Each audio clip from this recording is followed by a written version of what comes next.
$40,000, Castellano said. And don't miss. The shooter straightened his tie, clipped a fake badge to his collar, and walked into the most expensive restaurant in Manhattan like he owned the floor beneath his feet. He had a table number, a target, and 11 minutes before the private dining section turned over.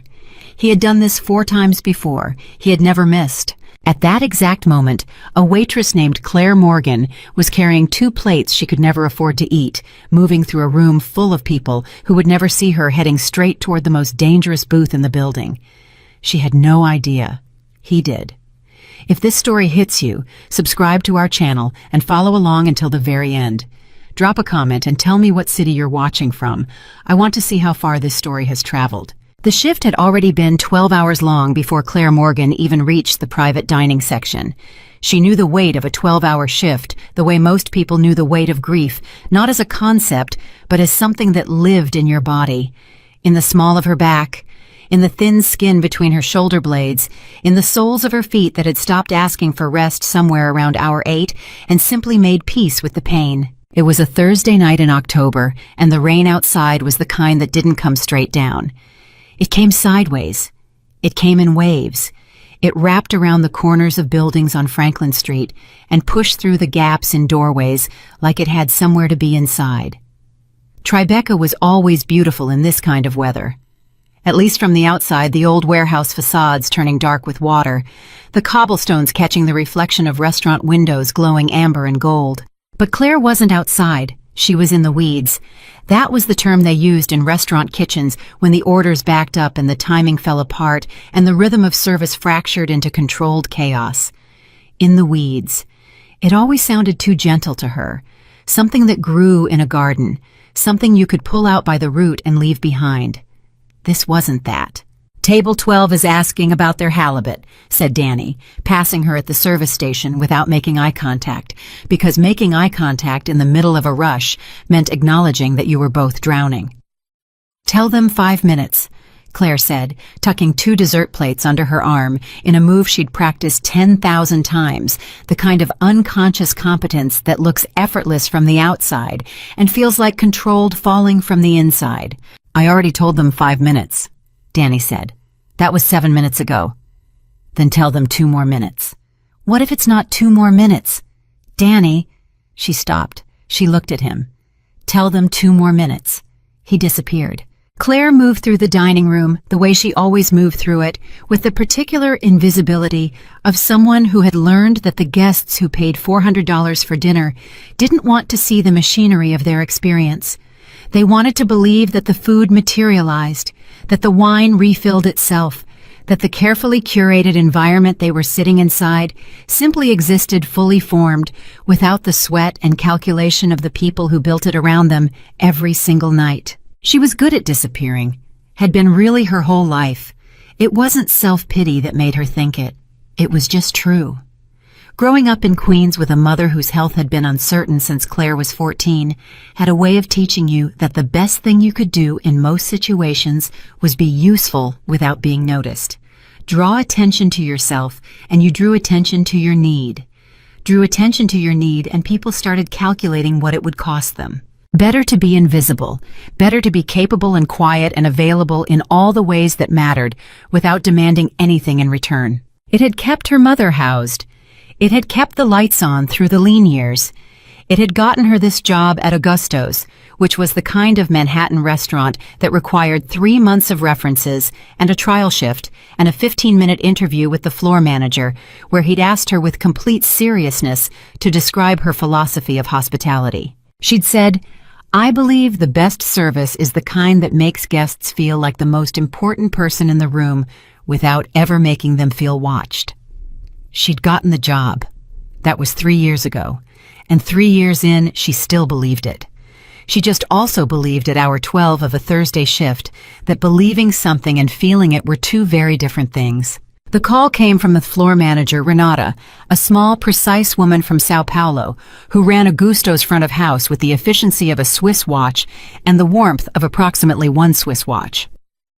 "Morgan," Claire turned. Renata was standing at the partition that separated the main dining room from the private section, a stretch of 4 booths at the far end of the restaurant, curtained off with heavy velvet panels reserved for guests who paid a premium not just for food, but for the particular luxury of not being seen by other people who were paying a premium not to be seen. "I need you on booth 4, Renata said. "I have 12 and 14. "Danny's taking 12 and 14. I need you on booth 4. Something in Renata's tone stopped Claire from pushing back. Not urgency. Not exactly. It was more like a very controlled version of urgency.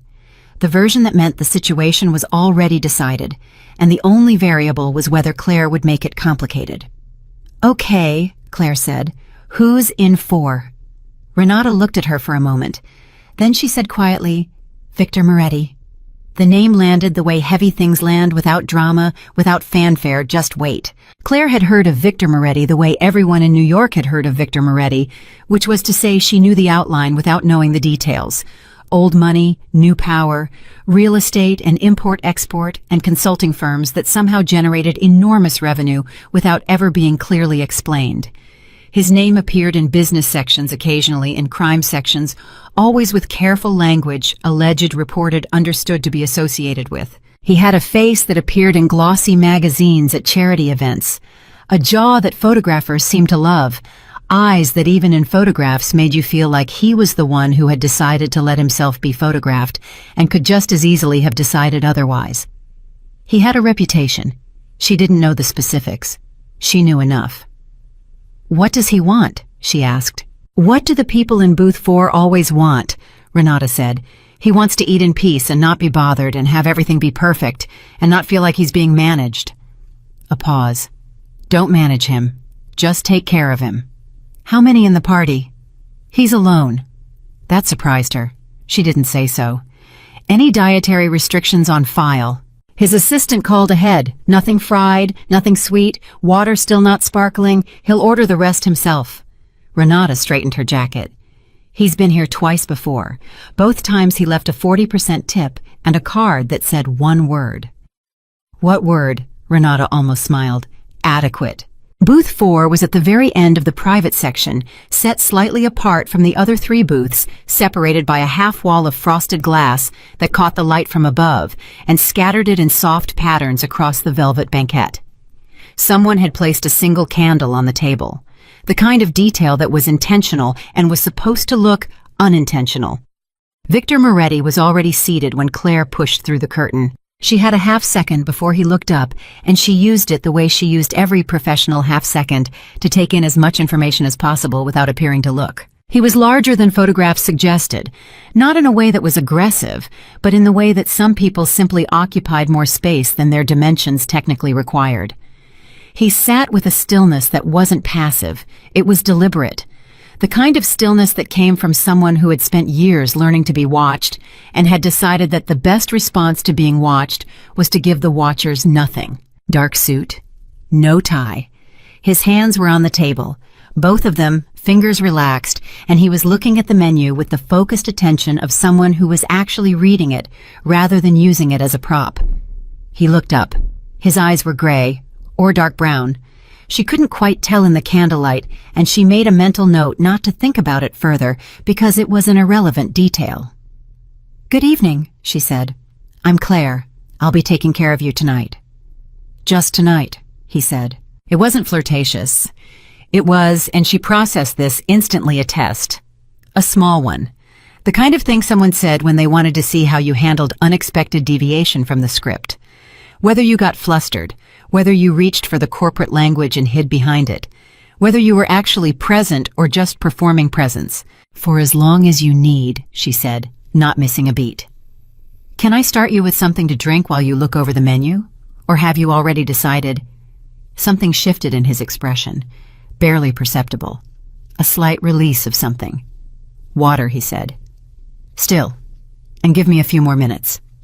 "Of course." She poured his water and stepped back to the appropriate distance, close enough to be available, far enough to be unobtrusive, and she did what she always did in the private section, which was nothing. She existed in a way that made her presence feel like an absence. It was a skill.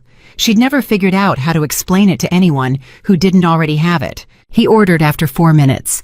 He ordered in the specific, clear language of someone who had done this many times, not in a way that was rude, just in a way that was exact. The duck, the heirloom tomatoes to start, no dressing on the side, just the reduction. A glass of the 2019 Barolo, if they had it open. They had it open. She said, "Excellent choice," and then stopped herself because it was a filler phrase, meaningless, the kind of thing you said on autopilot, and something about the way he was watching her made her feel like he'd notice. She said instead, "I'll put that in now." He nodded. She thought she saw the corner of his mouth move, not quite a smile, something in the neighborhood of one. The restaurant for the first 90 minutes of Victor Moretti's dinner moved around him the way water moves around a stone. The kitchen delivered on time. The Barolo was exactly the right temperature. He ate slowly, deliberately, with the focused attention he seemed to bring to everything, and Claire circled his booth with the particular radar she'd developed over years of reading tables, that sense of when a guest needed something before they knew they needed it. She refilled his water glass twice without being asked. She noticed at some point that there were 2 men seated at a table near the entrance to the private section who had not ordered any food. They had drinks in front of them that they weren't drinking. They were positioned so that they could see booth 4 without appearing to look at it. She didn't ask Renata about them. She already knew. What she didn't know, couldn't know, was that there was a third man. And this third man was not seated. He was standing, which was unremarkable because there were servers standing throughout the restaurant. He was wearing the right clothes, white shirt, black pants, the working uniform of the place, and he had a laminated staff badge clipped to his collar that she'd never seen before tonight. She would think about this later. The badge. The way it was slightly too bright under the light, like it was too new, like someone had printed it that same afternoon. She would think about how she'd noticed it and filed it and moved on, because in a restaurant you notice things and moved on constantly, and you couldn't investigate every anomaly, or you'd never get through the shift. She would think about what it would have meant if she had investigated, but that was later. At the time, she was standing at the service station, entering a note into the system about the Barolo, when Danny appeared beside her. "Who's the third guy?" Danny said low. She didn't look up. "What third guy?" "The one near the partition. I've never seen him before. He's been circling the private section for 10 minutes. Now she looked up. The man was standing with his back to her, and from behind he looked exactly like any other server-measured posture professional, bearing the kind of studied calm that the front-of-house staff at Augusto's were trained to project. But Danny was right. She didn't recognize him, and she knew every server on the floor tonight. "I'll check with Renata," she said. She checked with Renata. Renata said, "Which man where?" And when Claire turned to point, he was gone. She went back to booth 4. Victor's plate was nearly clear. He'd eaten with the focused efficiency of a man who saw food as something to be addressed, rather than an experience to be prolonged. But she noticed he'd left 3 precise bites of the duck on the plate, which she'd learned over years of observation, was often the unconscious behavior of someone whose attention was partially elsewhere, eating while thinking about something else, leaving the last few bites behind because the mind had moved on before the hand did. He was looking at his phone, not scrolling, reading. The screen was tilted slightly away from her. "Can I take that for you?" she asked, gesturing to the plate. He looked up.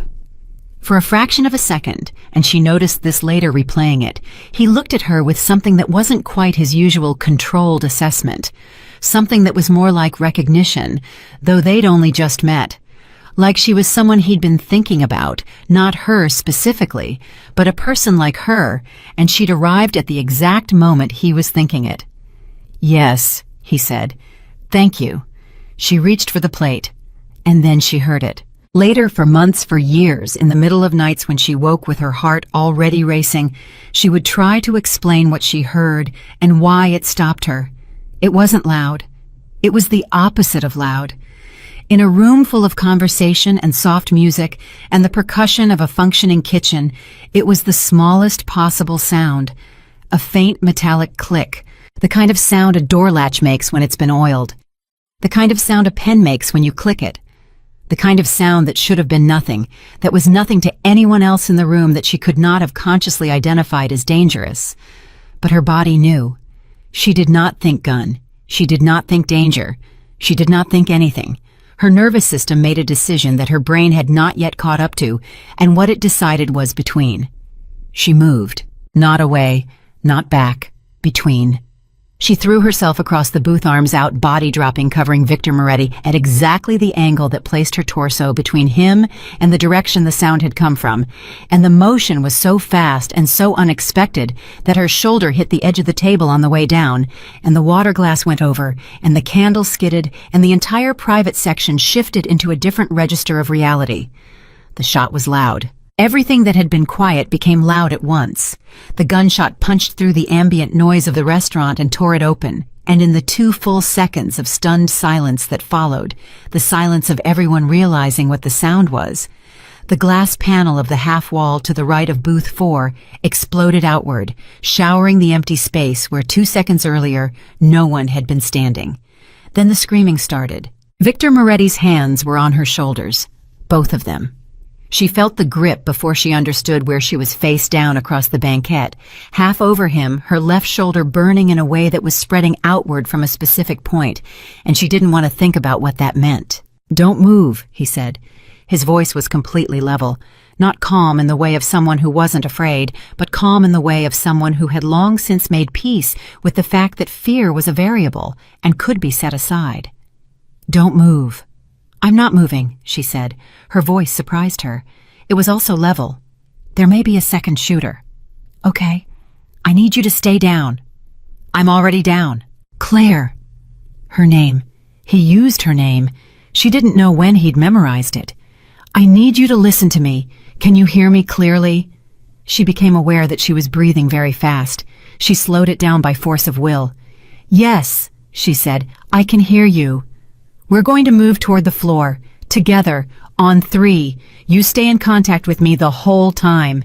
The restaurant had become very loud now. The screaming had multiplied the sound of chairs being knocked back, of heels on marble, of someone shouting in the kitchen, and below it, cutting through it, she heard the sound of heavy footsteps coming fast. The 2 men from the table near the entrance. She heard them before she saw them. "On 3, Victor said. 1, she said. 2, he said. 3. They moved together. Later, she would not be able to fully reconstruct the next several minutes. They had the fractured, non-sequential quality of shock, not traumatic amnesia exactly, but the way the brain edits footage under extreme stress, cutting between moments, losing the connective tissue of normal time. She remembered the floor, the cold of it against her cheek. She remembered Victor Moretti's hand flat against her back, not crushing, not panicked, just there holding steady, and she remembered thinking that it was the most certain thing in the room. That hand, that pressure. She remembered one of the security men crouching over them both, speaking in low, rapid bursts into an earpiece, scanning the room. She remembered that her shoulder had stopped burning and started going numb, which she understood distantly was not an improvement. She remembered Renata, composed, somehow extraordinary in her composure, clearing the remaining guests from the private section with the crisp efficiency of someone running a very complicated fire drill. She remembered Victor turning to look at her directly, and she remembered the exact quality of his expression, the calculation in it, but underneath the calculation something else. Something that was trying to work out who she was and how she had moved the way she'd moved before the shot landed, and what it meant that she had. "You heard it," he said. It wasn't a question. She wasn't sure what to say. "I heard something." "Most people don't hear it," he said. "Most people trained for this don't hear it." "I wasn't trained for anything." He looked at her for another long moment. Then he said quietly, "I know." The sirens started, and for the second time that night, for the first time in years, really Claire Morgan felt entirely visible. Not in the way she'd always avoided, not in the way that made her feel exposed, in the way that meant she had been seen doing something that mattered by someone who understood the difference between the things that mattered and the things that only looked like they did. Her shoulder had started bleeding through her uniform. She could feel it, though she was doing her best not to look at it. Victor saw it at exactly the moment she decided to ignore it. "You need a doctor," he said. "I'm fine." "You're not fine. You've been shot." "I've been grazed," she said. She didn't actually know the difference yet technically, but it sounded more manageable, and manageable was what she needed it to be. Claire. Again her name.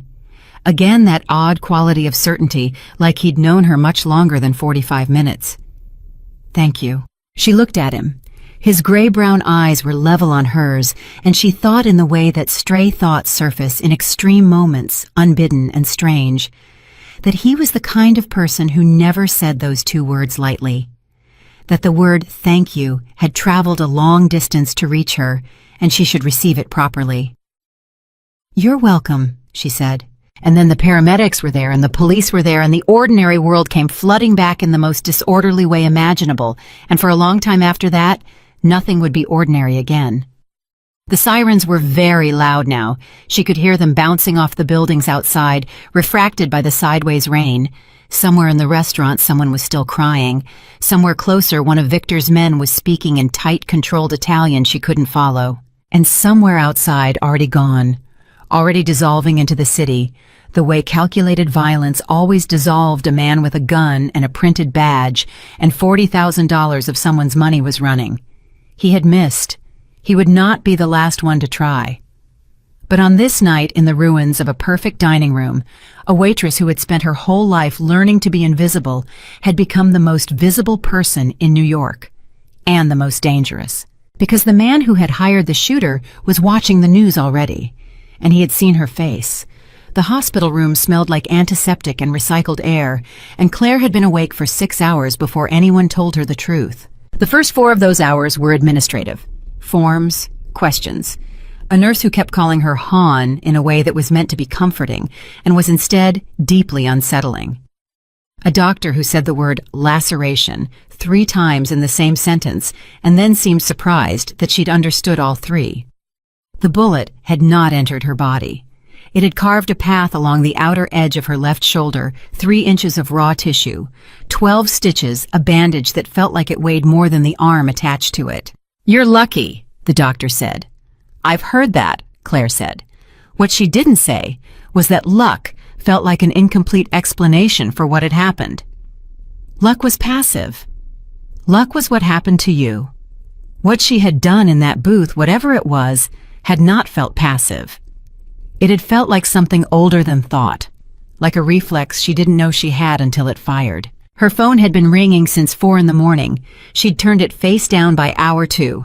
The notifications stacked up in silence texts from coworkers, missed calls from a number she didn't recognize, and one voicemail from her mother that she would listen to eventually when she had the emotional bandwidth to hear her mother cry and say, "I saw the news," and tell her it was fine, she was fine, everything was fine. Her mother had enough to manage. Claire had been managing things on her behalf for 15 years. This was not going to be the thing that broke that arrangement. What broke it was the knock on the door at 6:47 in the morning. She said, "Come in," expecting a nurse, and what walked through the door instead was a man in a gray suit who moved the way people move when they've spent years in rooms where their authority was the most dangerous thing present. He was somewhere in his late 40s, with the kind of face that had been handsome once and had traded that for something harder and more useful. He carried a coffee cup in one hand and a badge in the other. "Ms. Morgan," he said. "Detective Hale, NYPD, Major Crimes." Major crimes, not the patrol unit, not a detective from the precinct who handled local incidents. Major crimes meant the shooting had already been categorized as something larger than a restaurant altercation, which meant the classification had happened fast, which meant someone with authority had made a phone call in the night. "You look like you have coffee," she said, "and I don't." He looked at the cup. Then he looked at her. Then, without a word, he walked to the door, said something to the uniformed officer outside, and 2 minutes later, a cup of hospital coffee appeared on her bedside table. It tasted like something that had been near coffee at some point in its life. She drank it anyway. "I need to ask you some questions," Hale said, settling into the chair across from her, with the controlled ease of someone who had sat in 1,000 chairs in 1,000 hospital rooms and had decided long ago that discomfort was information he didn't need. "I figured," she said. "Go ahead. Tell me what you heard. Not what you saw, not what happened, what you heard." She noticed the precision of it. A click, she said. Metallic, small. I was reaching for a plate, and I heard it, and I moved. Where was the sound coming from? The partition side, the frosted glass half wall to the right of the booth. He wrote something. And you moved toward the sound. I moved toward Mr. Moretti. Same direction. Yes. That's an unusual response, he said. Most people move away from a sound like that. I wasn't thinking about the sound, she said. I was thinking about him. She paused. That's not, I don't mean it the way it sounds. I just mean my body made a decision faster than I did. He studied her for a moment. Then he said, Ms. Morgan, how long have you known Victor Moretti? We met last night. He was a guest. Had you ever served him before? No. Spoken to him, communicated by any means prior to last night. She looked at him steadily. Detective, I'm a waitress. He's a man who has dinner at expensive restaurants. We don't run in the same circles. Most people don't, Hale agreed. But most people also don't take a bullet for men they met 45 minutes ago. I told you, I didn't think. It wasn't a decision I made consciously. He nodded slowly at the way that meant he had heard what she said and was filing it alongside other things he already knew. He flipped a page in his notebook. He didn't look at it. He looked at her. What do you know about Victor Moretti? What everyone knows, she said. Business, real estate. His name shows up in the papers. His name shows up in more than the papers, Hale said. And there it was. The thing she'd been waiting for since he walked through the door. The turn in the conversation where the information she was about to receive would change the shape of everything that had come before it. She didn't say anything. She waited. Hale set down the coffee cup. He leaned forward, elbows on knees, and his voice dropped into a register that wasn't quiet exactly, but was precise, intentional. The voice of a man who had decided to tell her something and was choosing every word. Victor Moretti, he said, is the operating head of one of the largest organized crime networks on the eastern seaboard. His legitimate businesses are real. They're profitable. They're also a very carefully constructed surface. Underneath that surface, Ms. Morgan, there are operations spanning protection labor imports, financial laundering, and enforcement. When we say enforcement, we mean exactly what you think we mean. The room was very quiet. The attack last night, he continued, was not opportunistic. It was planned.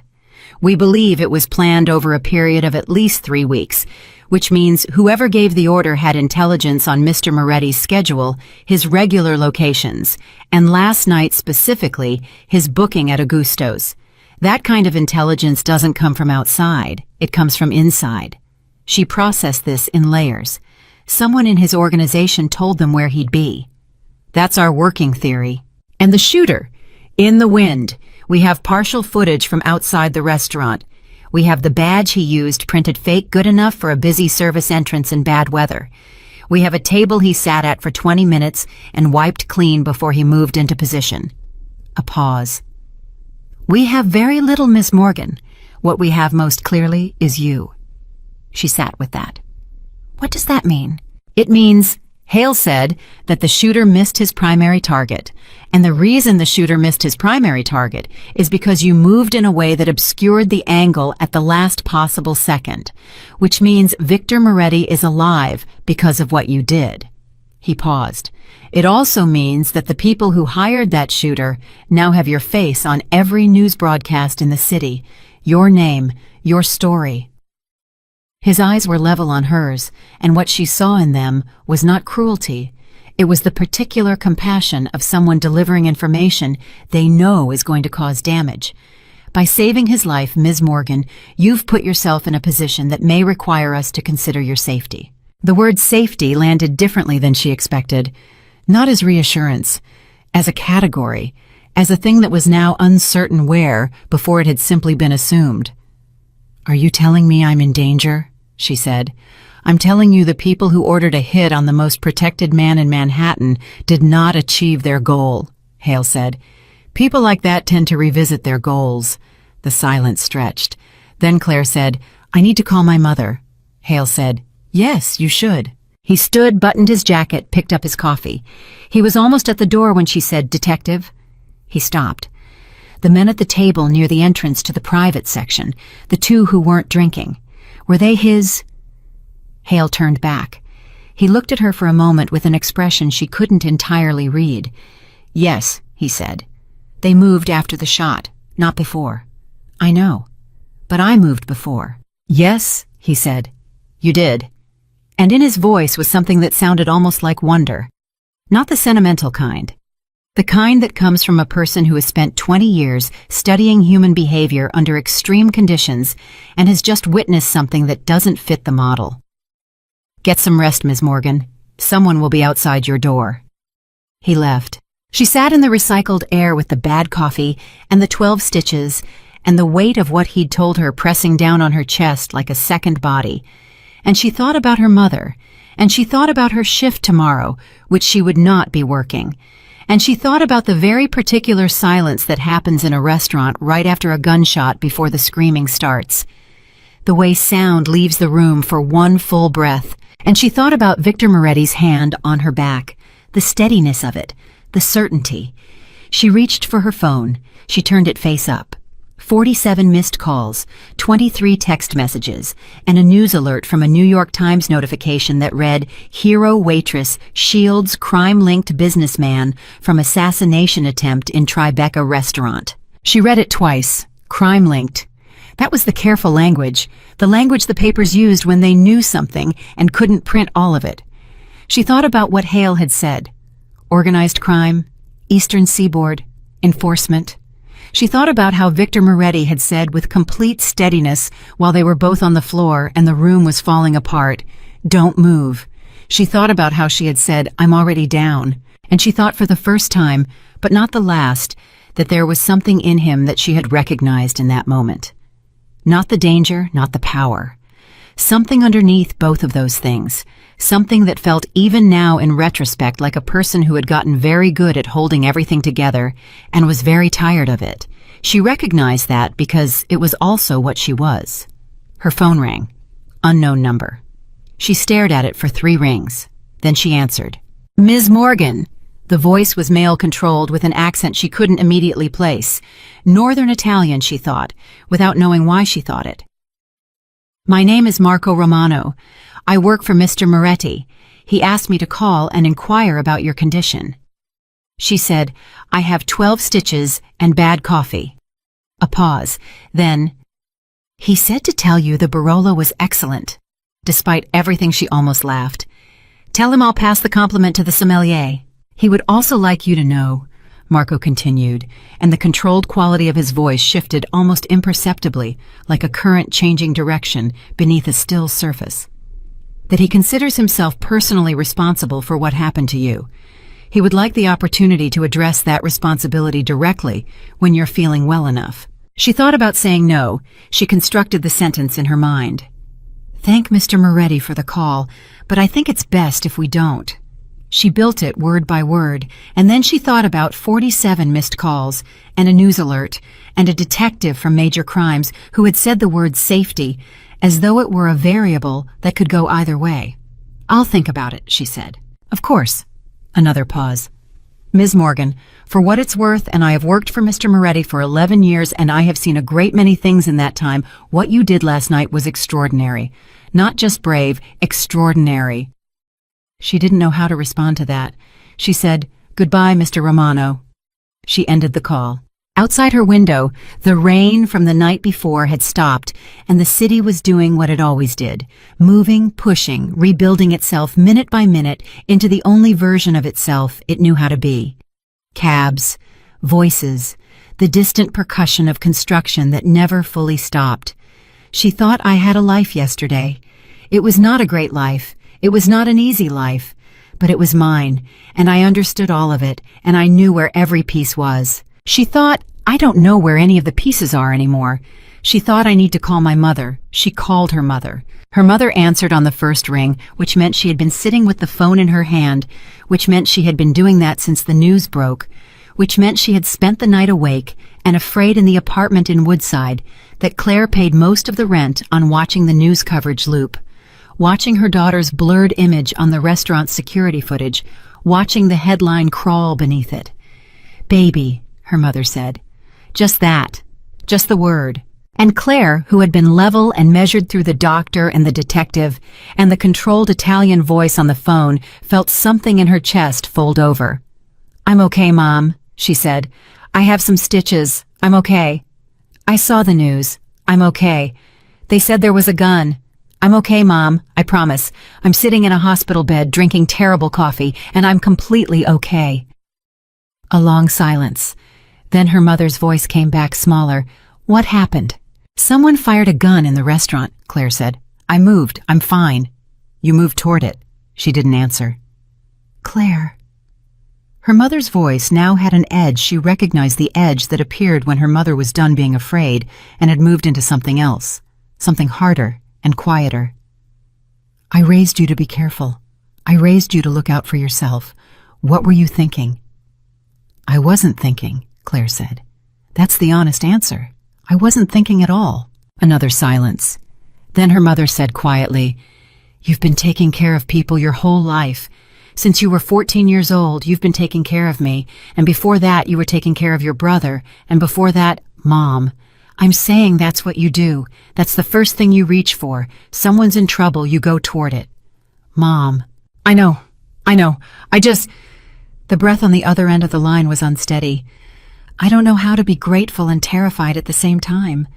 "You do it the same way I do," Claire said, "one breath at a time." They stayed on the phone for 20 minutes after that. Her mother told her about the calls she'd received from neighbors, from distant relatives who'd seen the news, from the church ladies who were apparently organizing a prayer chain. Claire half listened and fully loved her, and thought about the cost of her mother's medication, and the cost of the apartment, and the fact that she no longer had a job. That thought arrived quietly, but with great weight. She no longer had a job. She'd known it somewhere, but she'd been managing it behind other thoughts. Now it settled. Renata had sent a text, careful, professional, deeply regretful, explaining that in light of the circumstances and the ongoing police investigation and the media attention, Augusto's management had decided that it would be best to put Claire's position on indefinite suspension pending review. She was welcome to expect her final paycheck by the end of the week. Indefinite suspension pending review. The careful language again. The surface that sat on top of what it actually meant, which was, we cannot have a waitress who is connected to an attempted mob assassination working our dining room floor. We cannot have that energy in our space. She had understood. She'd texted back, "Thank you for letting me know." She had not added what she wanted to add, which was, "I saved a man's life in your restaurant, and I did it while carrying your dishes, and I've worked 12-hour shifts here for 3 years without a sick day, and this is how it ends."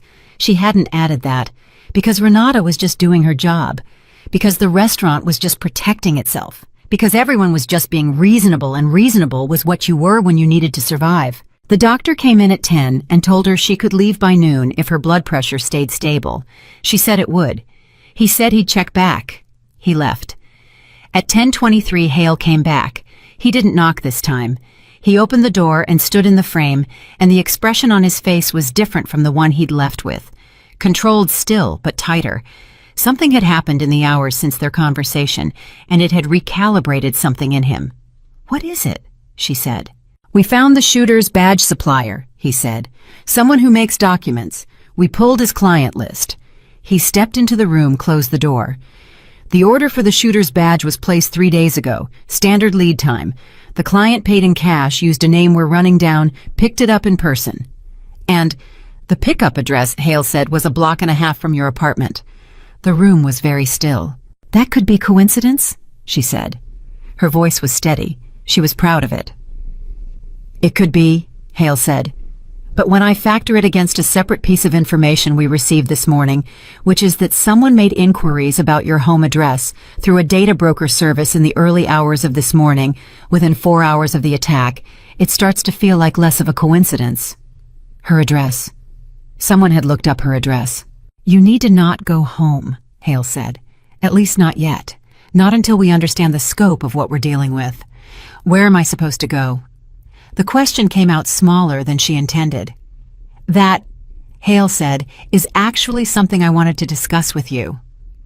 He sat back down in the chair. He looked at his hands for a moment. Then he looked at her. Mr. Moretti's legal team contacted us this morning. They've made an offer. Voluntary cooperation, full access names that could take us 3 steps further in a case we've been building for 2 years in exchange for a specific request. He paused. He wants to provide you with protection, temporary, guarded location outside the city, his security apparatus. She stared at him. You want me to go live with the man I saved, she said, who is allegedly connected to organized crime. I want you to be safe, Hale said. Those are not always the same location. He let that sit. But in this specific case, Ms. Morgan, the honest answer is that Victor Moretti's security resources are functionally more robust than what the NYPD can provide you on short notice with the budget constraints we're currently operating under. That's a remarkably honest thing for a detective to say. I've found that honest is usually faster, Hale said. You can say no. We'll figure something out, but I want you to have the information. She thought about her apartment, the address that someone had looked up at 3 a.m, the man in the fake badge who had stood near the partition and vanished before she could point him out. She thought about 47 missed calls and her mother's voice saying one breath at a time. She thought about Marco Romano saying quietly that she had been extraordinary. She thought about Victor Moretti's hand on her back. Not possessive, not protective in the way of someone who wanted something in return. Just there, certain. The hand of someone who in the middle of chaos had decided that this one small thing's steadiness was what he could offer. If I say yes, she said, what does that look like? Hale pulled a card from his jacket pocket. Mr. Romano will explain the specifics, but the short version is guarded property in Westchester. Full security detail, medical follow-up for your shoulder, and access to you maintained by our department, meaning you are not beyond our reach. He set the card on the blanket. You are not going into a black box, Miss Morgan. You're going somewhere safer than here. She looked at the card. Marco Romano. A phone number. Nothing else. She picked it up. Okay, she said. Hale nodded. One more thing, she said. Yes? The man who ordered the hit, she said. Do you know who it is? Hale's expression shifted a small movement barely there. We have a name we're working with, he said. Is he going to try again? A long pause, and in that pause was the whole answer even without the words. Yes, Hale said. In all likelihood, yes. She nodded slowly. She looked at the window. The city moved below her, ordinary and merciless, doing what it always did. Then I'd rather be somewhere that makes it harder for him, she said. She reached for her phone. She dialed Marco Romano's number. He picked up on the second ring.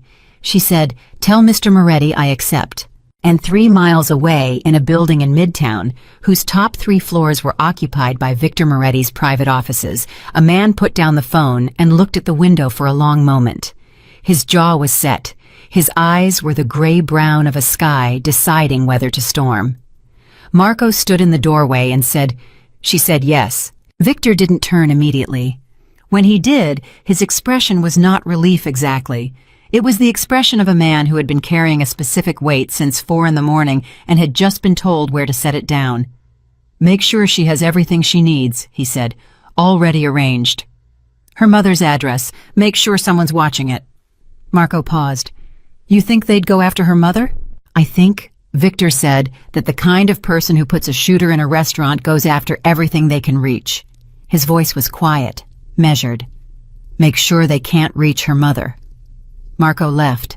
Victor turned back to the window. He had been shot at before. He had been the target of plans that were far more sophisticated than last night's. He had survived because he was careful, and because he had surrounded himself with people who were also careful, and because he had over many years developed a very precise understanding of how violence worked and how to position himself in relation to it. He had never been saved by a waitress with 12 stitches and bad coffee, who described getting shot as being grazed like it was a minor scheduling conflict. He didn't know what to do with that. He was going to have to figure it out, because she was coming. And because the people who had missed him last night were already making new plans. He could feel it the way you feel weather before it arrives, not as fact, but as pressure, as a change in the air. And in the middle of that calculation, that cold, precise reading of the threat matrix, a thought surfaced that he hadn't expected. She heard the click. Nobody heard the click. He had been in this world for 30 years, and he had known men trained specifically to hear sounds like that who had not heard it. And she had heard it, a tired waitress at the end of a 12-hour shift, and she had moved not away, but toward, and she had been right and fast and entirely without hesitation. He didn't know what that was. He didn't have a word for it. But he knew with the same certainty with which he knew everything that mattered that it was not coincidence, and that the person who had made that move was now in danger because of him. And that was a debt he intended to pay in full. Marco Romano arrived at the hospital at 12:15 p.m. in a black SUV that was so clean it looked like it had never touched a road before. He was exactly as his voice had suggested, precise, compact, with the kind of stillness that comes from years of being the most prepared person in any room. He brought a bag with a change of clothes her size, which meant someone had done research she hadn't authorized, and she decided not to comment on it because she was tired and her shoulder hurt, and she needed to pick her battles. "How did you know my size?" she said anyway. "We're thorough," Marco said. "That's not reassuring." "It wasn't meant to be reassuring," he said. "It was meant to be accurate." She almost liked him for that. The drive to Westchester took 40 minutes. Marco sat in the front. Claire sat in the back with a woman named Sasha, who was introduced as a medical coordinator, and who spent the drive checking Claire's blood pressure and asking questions about her pain level in the efficient, emotionally neutral way of someone who had done this many times for many different people in many different circumstances. Claire answered everything honestly. Sasha wrote things down. Neither of them talked about where they were going. At some point somewhere past the Bronx, Claire looked out the window and thought, 48 hours ago I was worried about Table 12's halibut. She almost laughed. The laugh didn't quite make it out. The estate was behind a gate that opened before the car reached it, which meant someone had been watching their approach for longer than felt comfortable. The property was large. She felt the size of it more than she saw it the way space registers as a change in air pressure when you've spent your whole life in apartments where the walls were close. Inside the house was quiet in the specific way of places where silence is maintained rather than arrived at naturally. Staff moved through hallways with practiced invisibility, and Claire felt a strange, dislocated recognition she knew how to do that. She had done it for years. From the other side it felt different. Marco showed her to a room on the second floor. Clean, well lit, a window that looked out over a lawn that had been recently cut. A lock on the inside of the door that she checked immediately, and Marco noticed her checking and said nothing, which she appreciated. "Mr. Moretti will see you at dinner," Marco said. 6 o'clock. You're not obligated." "I know I'm not obligated," she said. "Some people need to be told."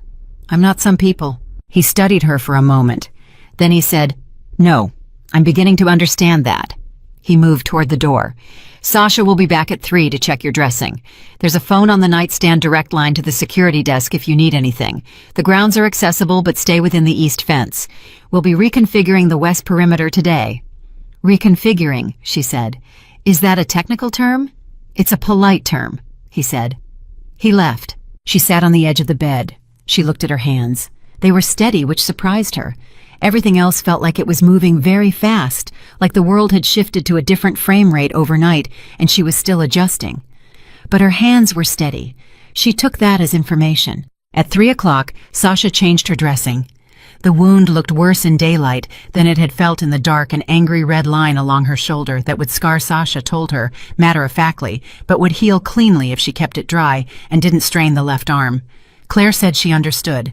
She didn't ask the questions she actually wanted to ask, which were questions about Victor Moretti.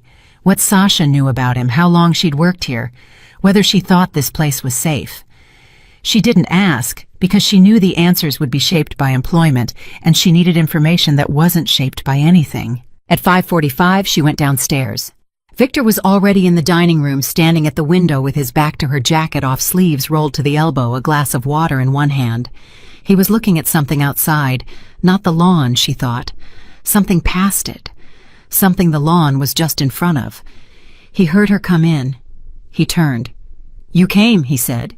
"You said 6 o'clock," she said. "It's 5:55. "I know." Something in his face shifted, not quite a smile, but the precursor to one. The geological event that happens before the smile, the slight warming of the earth. I've been standing here since 5:30. She didn't know what to do with that. She sat down. He sat across from her. For a moment, neither of them said anything, and the silence had a different quality from the controlled silence of the house. It was the silence of two people who have been through something together and are working out in real time what that thing was and what it means now. "How's your shoulder?" he said. "Sasha says it'll scar." "I'll cover the medical costs. All of them. Ongoing."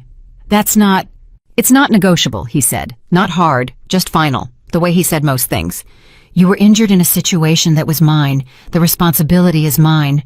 She looked at him. "You didn't shoot me." "No," he said.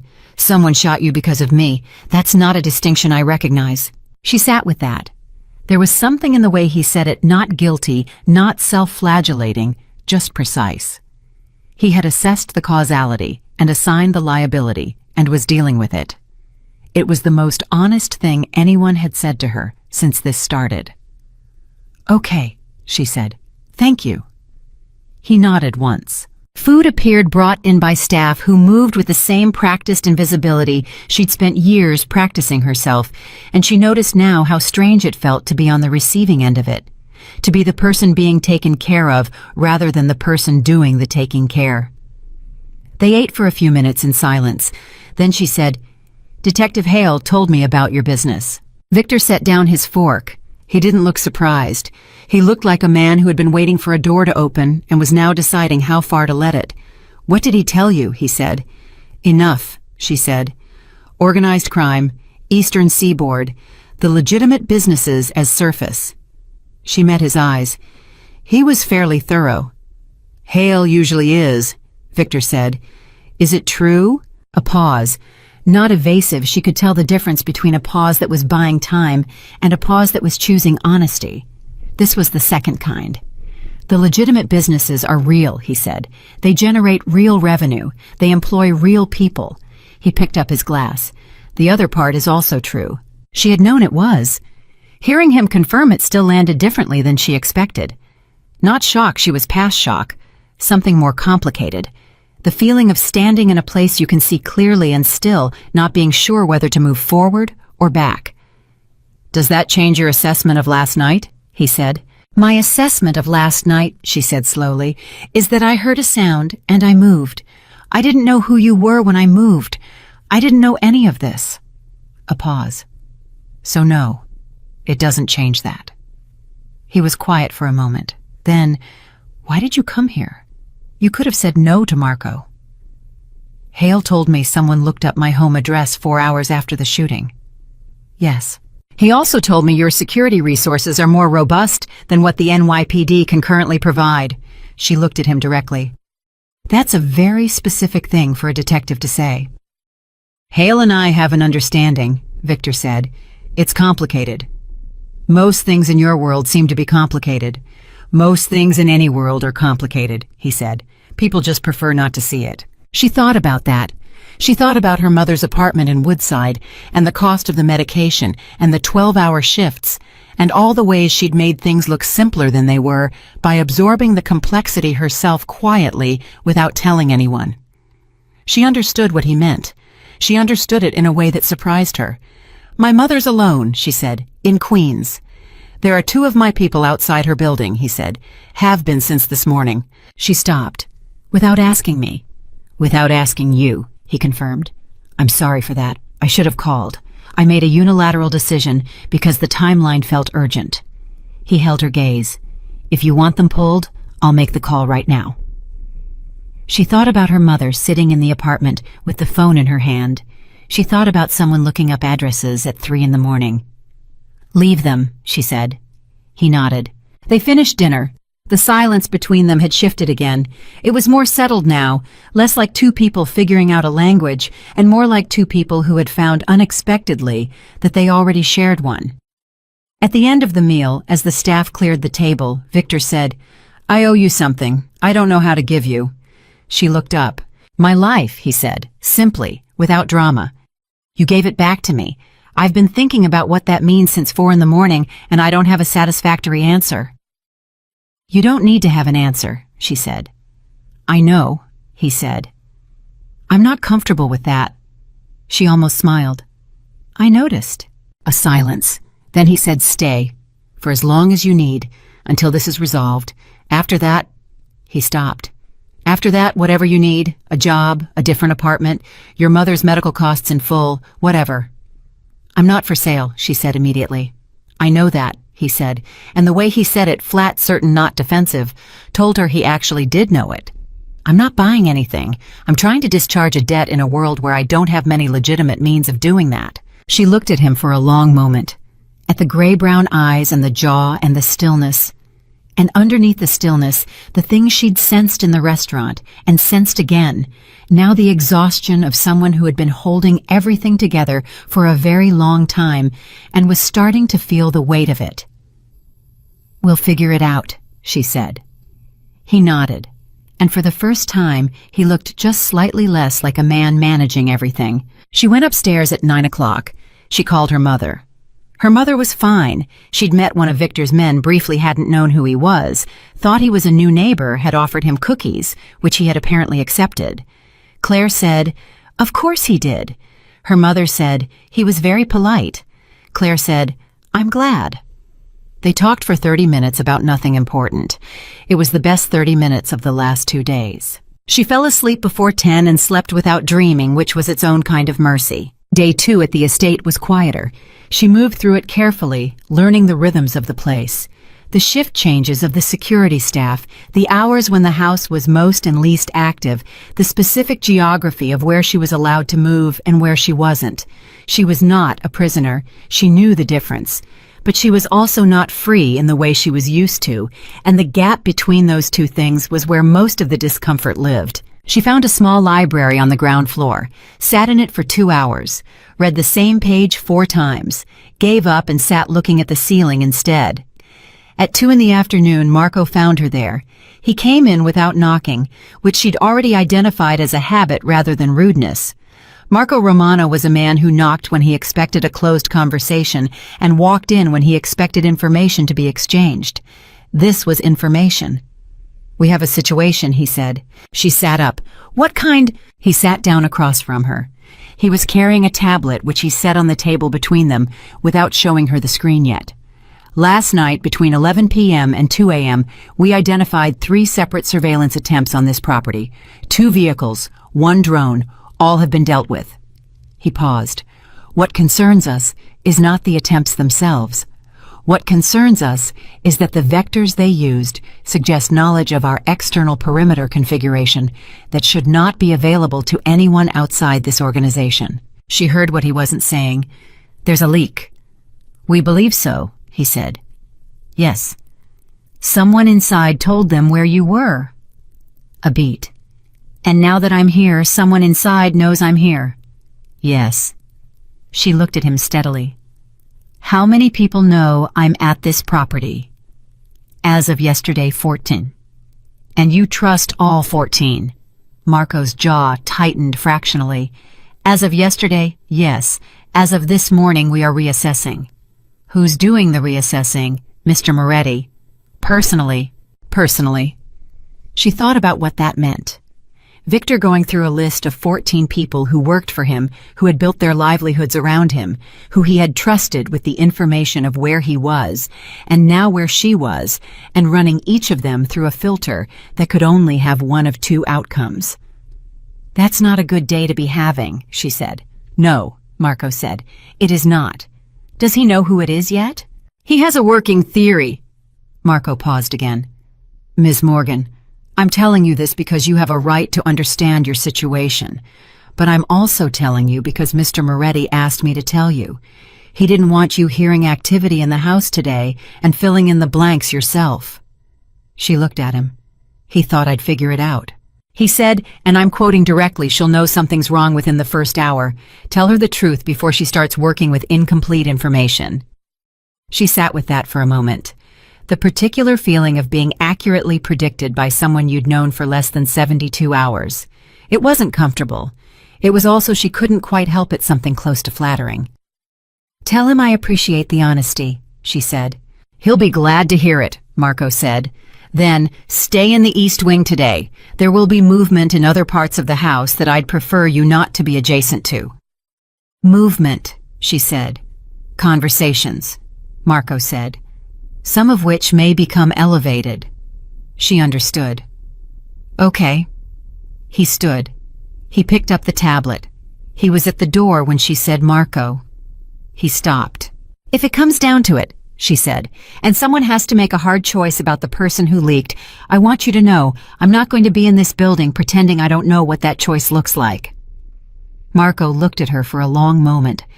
Something in his expression was unreadable, but it was a different kind of unreadable from his usual not controlled but considering. Mr. Moretti said you'd say something like that too, he said. What did he say to it? He said, tell her I know. Marco left. She stayed in the East Wing. She heard the elevated conversations Marco had referenced. Not the words the house was well built enough to swallow specifics, but the tonal shape of them. The particular register of male voices under pressure. The kind of thing that didn't need language to communicate its content. She sat in the small library and read the same page she'd been failing to read all day and listened to the house move around her like something alive and in pain. At 4:30, it stopped. The silence that followed was different from the controlled silence of the house's normal operation. It was the silence of something having been decided. At 5:15, Victor came to find her. He knocked this time. She said, come in. He came in and sat in the chair across from her, and she could see immediately that something had changed in him, not broken, but reconfigured, like a machine that has been running at a particular voltage and has had to shift to a different one and is still adjusting to the output. It was Caruso, he said. She didn't know the name. She waited. He's been with me for 9 years, Victor said. He managed external logistics. He knew my schedule, my locations, the restaurant booking. A pause. He had a daughter who needed a surgery his salary didn't cover. Someone found that and offered to cover it in exchange for information. He took it. She didn't say anything. The weight of that landed in the room, and she let it land. A daughter, she said finally. Yes.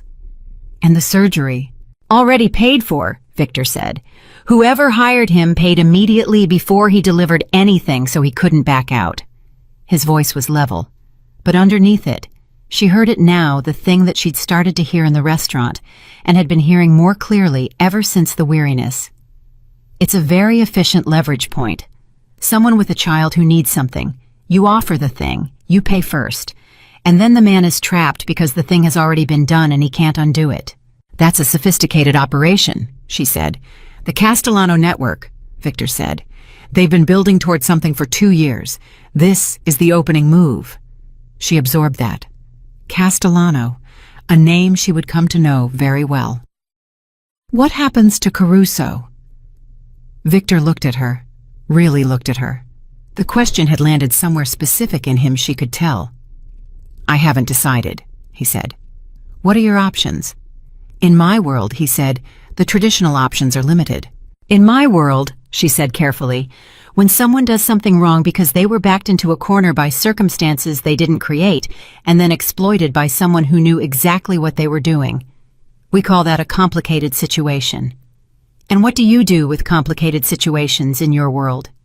We try to distinguish between the person who created the problem and the person who got caught in it, she said. They're not the same person. Victor was quiet for a long time. The afternoon light was changing. Outside somewhere she heard a car door, then another. The shift change. The estate continuing to function, absorbing what had happened today moving forward, because stopping was not an option. The man who created this problem, Victor said slowly, is the man who found Caruso's daughter and wrote the check. That man works for Castellano, and Castellano is going to keep sending people at me at Caruso at... He stopped. At me, she said. He met her eyes. Yes. The word sat between them. Not a threat. A fact. The most honest and most frightening kind of thing. Then we need to make him run out of people to send, she said. Victor looked at her for a long moment. Then he said very quietly, You are not what I expected. You said something like that in the restaurant, she said, before the shot. Did I? You said most people don't hear it. She tilted her head. That was what you meant, wasn't it? You weren't just talking about the sound. He didn't answer. which was she was learning the way he confirmed things he wasn't ready to say aloud. She stood up. Her shoulder ached. It ached in a specific located way that reminded her with each pulse of it exactly how she'd gotten here and why. She thought about Caruso, about a daughter, about the surgery that had already been paid for the trap already closed. She thought about the Castellano network building toward something for 2 years and choosing Victor Moretti as the opening move. She thought about the click, the half second before everything changed, the moment between the world being one thing and the world being another.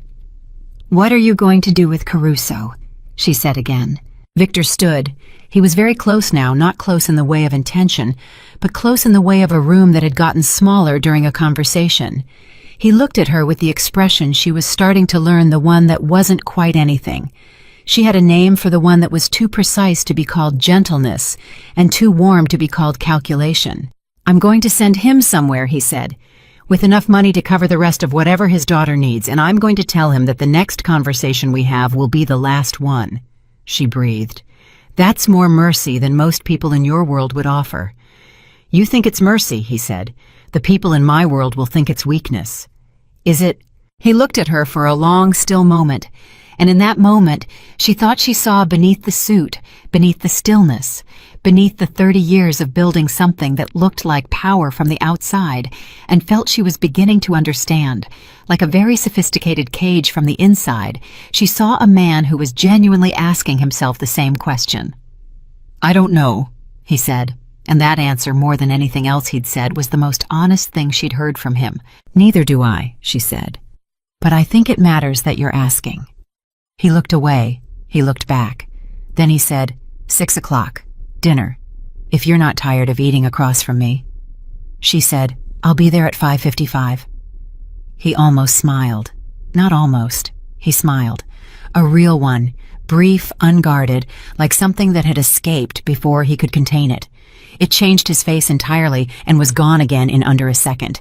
He left. She stood in the small library with her aching shoulder and the sound of the house settling around her, and she thought, "I don't know how to measure this. Any of it. The safety that is also confinement. The man who is also a danger.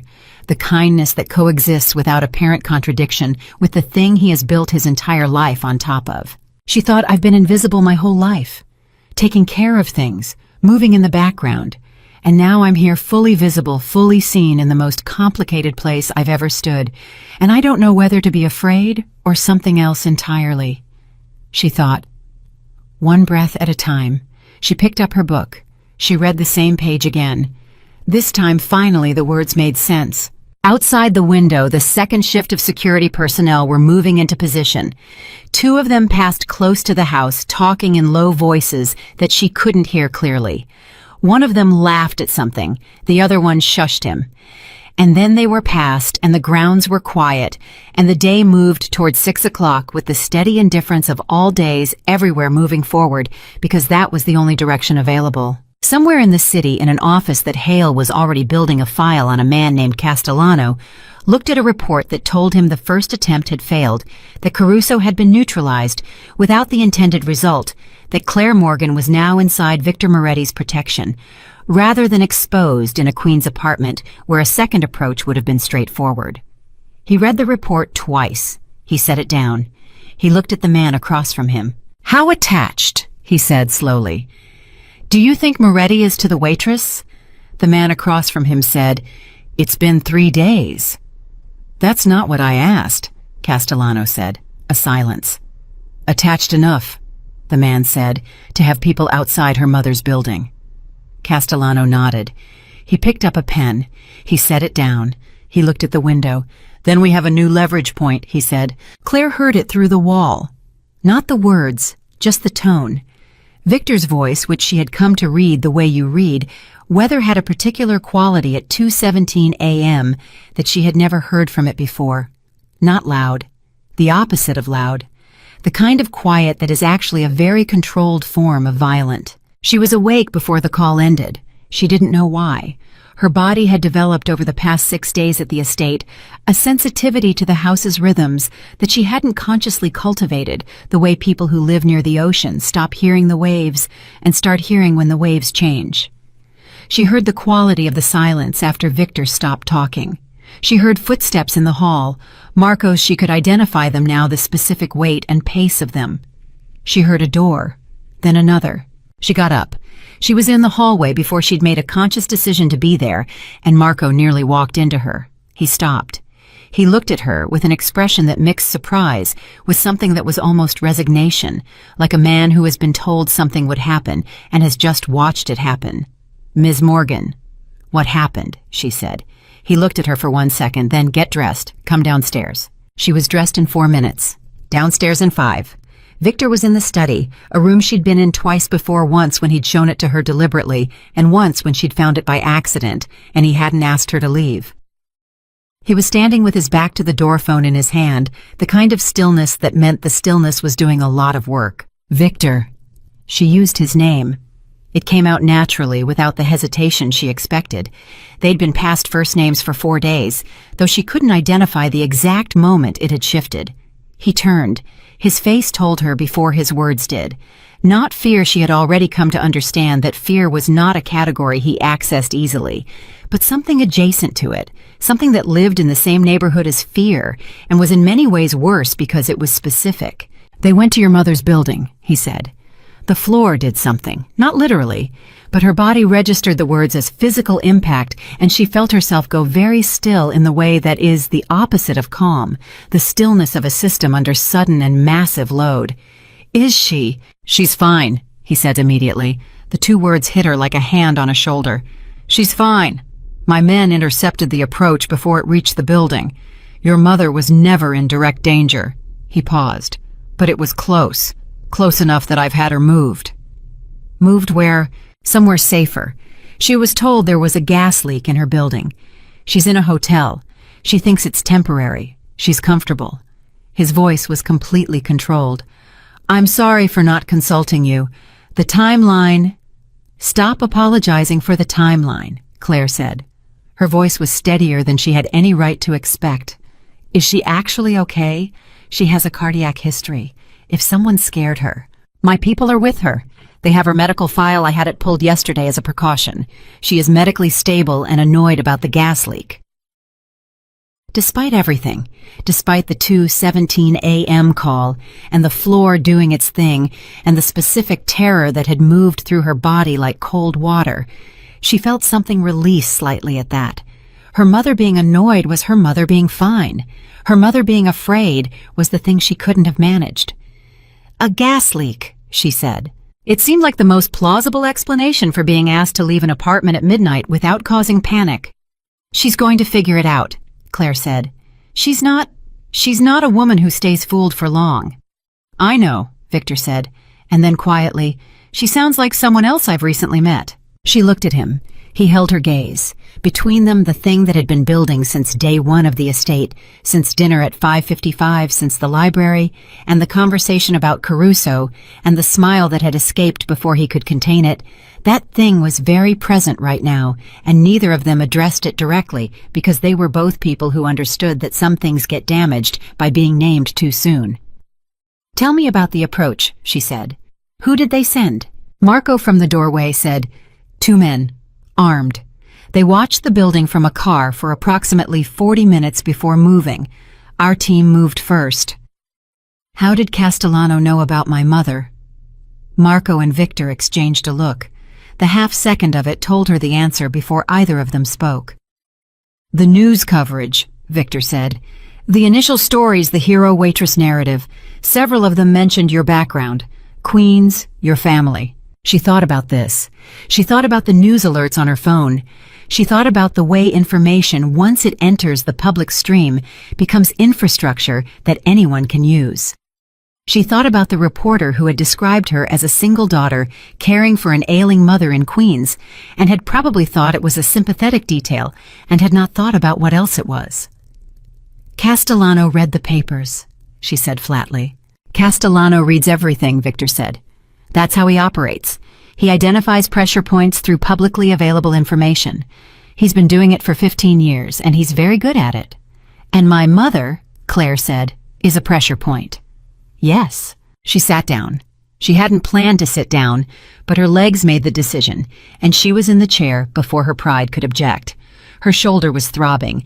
It did that when she was under stress, a physical reminder that would probably outlast the stitches by years. She pressed her palm against it. She breathed. "Okay," she said. Both men looked at her. "Okay," she said again. "What do we do?" Victor said. "We need to talk about Castellano." "Then talk," she said. "All of it. Not the managed version. The real version." Another look between Victor and Marco, shorter this time. Victor nodded. Marco came fully into the room. He closed the door. He sat. And then for the next hour, in the 2 a.m. quiet of the estate study, Victor Moretti told Claire Morgan the real version. Castellano, full name Enzo.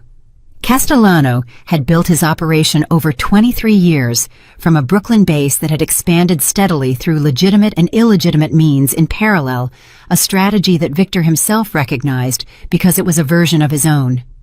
The difference was methodology. Victor's approach, however violent at its origins, had trended over the past decade toward consolidation, toward stability, toward the kind of operation that sustained itself through systems rather than constant force. Castellano's approach trended the other way, expansion through disruption, breaking what existed and rebuilding it under his architecture. Victor was the largest structural obstacle to that expansion on the eastern seaboard. He had been for several years the line that Castellano couldn't cross. The restaurant attack was not the first attempt. It was the first that had come that close. "And why now?" Claire said. "You said he's been building toward this for 2 years. Why did he move now?" Victor looked at his hands, then at her. "There's a federal investigation. It's been ongoing for 18 months. The pressure it creates on networks, on relationships, on the informal agreements that keep organizations stable, that pressure is increasing. Castellano calculates that there's a window, that if he can restructure the Eastern Seaboard's power distribution before the investigation reaches critical mass, he can position himself as the dominant architecture in a way that's very difficult to dismantle afterward." "And you're in the window," she said. "I'm the window," he said. She sat with that, the scope of it, the way it made the restaurant attack feel not like a crime, but like a chess move, which it was, and which made it somehow more frightening rather than less. "Hale knows about the investigation," she said. "Hale is part of the investigation," Victor said. "That's the complicated understanding I mentioned." She remembered. Complicated, he'd said. She was beginning to appreciate the full meaning of that word in his vocabulary. "What does Hale want from you?" "Testimony, documentation, names that complete the picture of what Castellano is building. In exchange for—" He stopped. "In exchange for what?" "A structured exit," Marco said when Victor didn't. "For this organization, over time, with legal protections for certain individuals." He paused. "It's been under negotiation for 14 months. She looked at Victor. "You've been negotiating a way out." He didn't answer immediately. He looked at the desk. He looked at his hands. He looked at her. "I've been negotiating," he said, "a way through. Out is a large word. There are obligations I can't simply exit. People who depend on the organization's infrastructure, not criminals, employees, families. People who would be harmed by a sudden collapse." He paused. "A structured transition over several years. That's what's on the table." She thought about this very carefully, about what it meant that he was telling her, about why he was telling her. She was not under any illusion that it was purely informational. Victor Moretti did not share information without purpose. But she also did not think he was manipulating her. She had gotten over 6 days a reasonably accurate read on the difference between his purposefulness and manipulation, and this felt like the former. He was telling her because she was in the middle of it, because she had a right to know what she was in the middle of, and because, and this she felt, rather than knew, he had been carrying this particular weight without telling anyone for 14 months, and the weight was significant. "Does Castellano know about the negotiation with Hale?" she said. Victor and Marco exchanged the look again. This time it was longer. "We believe," Marco said carefully, "that Castellano has a source inside the federal investigation." The room went very quiet. "That's why he moved now," Claire said. He found out about the negotiation. He knows you're trying to exit. If you exit successfully, he loses his window. He loses the restructuring opportunity. So he has to move before the exit is complete. Neither man spoke. And the restaurant attack was the opening of a campaign, Victor said. Yes. And my mother. Leverage. To force me to either capitulate or to fight in a way that destroys the negotiation with Hale. His jaw was set. If I respond with force to what happened tonight, I break the terms of the understanding. The federal investigation pivots from cooperative to adversarial. Everything falls apart. And if you don't respond with force, Castellano reads it as weakness and escalates. He looked at her directly. There is no clean path through this, Claire. I want you to understand that clearly. She did understand it. She understood it the way she understood 12-hour shifts and medical bills and the particular mathematics of a situation where every available option cost something significant. You just had to decide which cost you could bear. Then we make a different kind of response, she said. Both men looked at her. What does Castellano want most? She said. Not what he says he wants, what he actually wants. Victor said, control of the territory. No, she said. That's the outcome he wants. What does he want in the actual moment? What's the operative desire? A silence. Then Victor said slowly, to be the most powerful person in the room. Right, she said. He wants to win. And right now the way winning is defined by him, by the people watching, by whoever his source inside the federal investigation is reporting back to. Winning means you either break or you fight. Those are the only two options he's given you. She leaned forward. So you give him a third option he didn't anticipate. You make a move that isn't retreat and isn't escalation, something he hasn't modeled. Victor was very still. What move? You meet with him, she said. The silence that followed was the loudest silence she had heard in the estate, which was a house full of calculated silences. Marco said, That's Ms. Morgan, a direct meeting with Castellano under current circumstances. Not a confrontation, she said, a negotiation, but not the one he expects. He expects you to either come begging or come armed. You come with something he doesn't have and can't get anywhere else. She looked at Victor. The federal investigation, the structured exit. You offer him a version of what you've been negotiating, but shaped so that his cooperation is built into it. He gets his expansion. You get your exit. The investigation gets what it needs from both of you instead of one. The room was extremely quiet for a long time. Victor said, You're describing a scenario in which I convince a man who just sent people to threaten my... He stopped. He started again. A man who just sent people to a building where your mother lives to sit across from me and negotiate in good faith. I'm describing a scenario, she said, in which you give a man who is currently holding all the aggressive momentum a reason to stop. People don't stop when they're winning because you ask them to. They stop when continuing becomes more expensive than stopping. She met his eyes. Right now, continuing costs him very little. You need to change the math. Victor looked at her for a very long time. The gray-brown eyes she still couldn't fully classify in any lighting. The stillness that was doing enormous work. Then he said, Hale would never agree to include Castellano in the negotiation. What did Hale want, she said. Testimony, documentation, names. He wants the picture complete. You give him more of the picture, more names, more documentation, and you give him a second cooperating party instead of just one.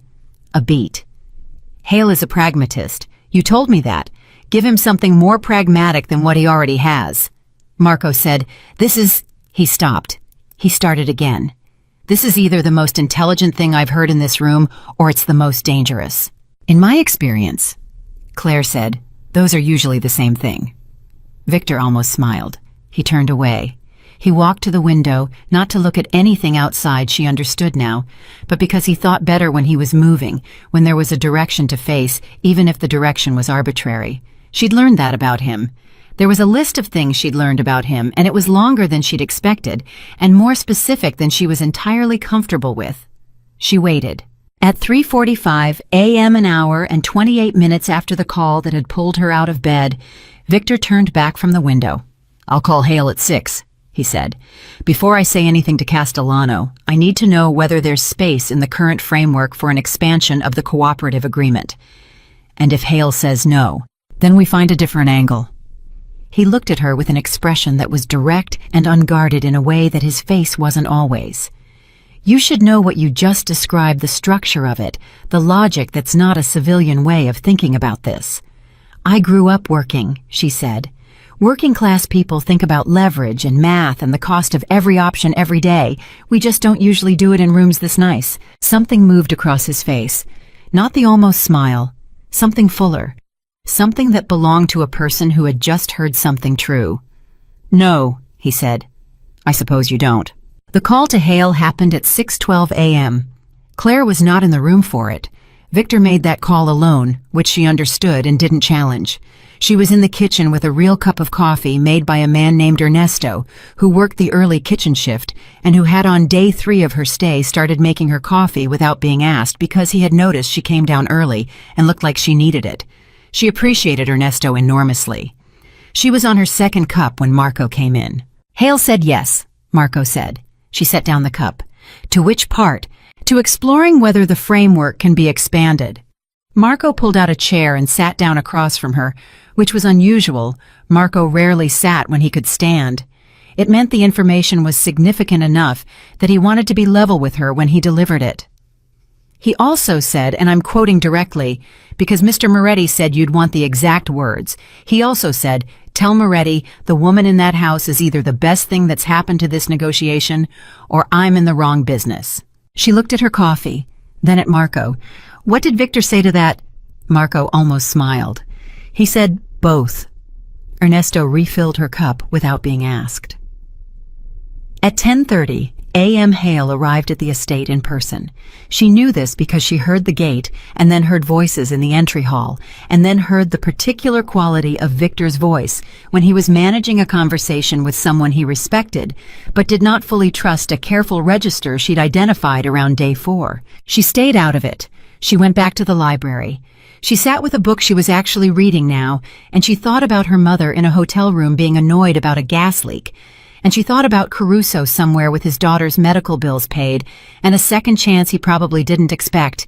And she thought about the click. Always the click. The sound before everything.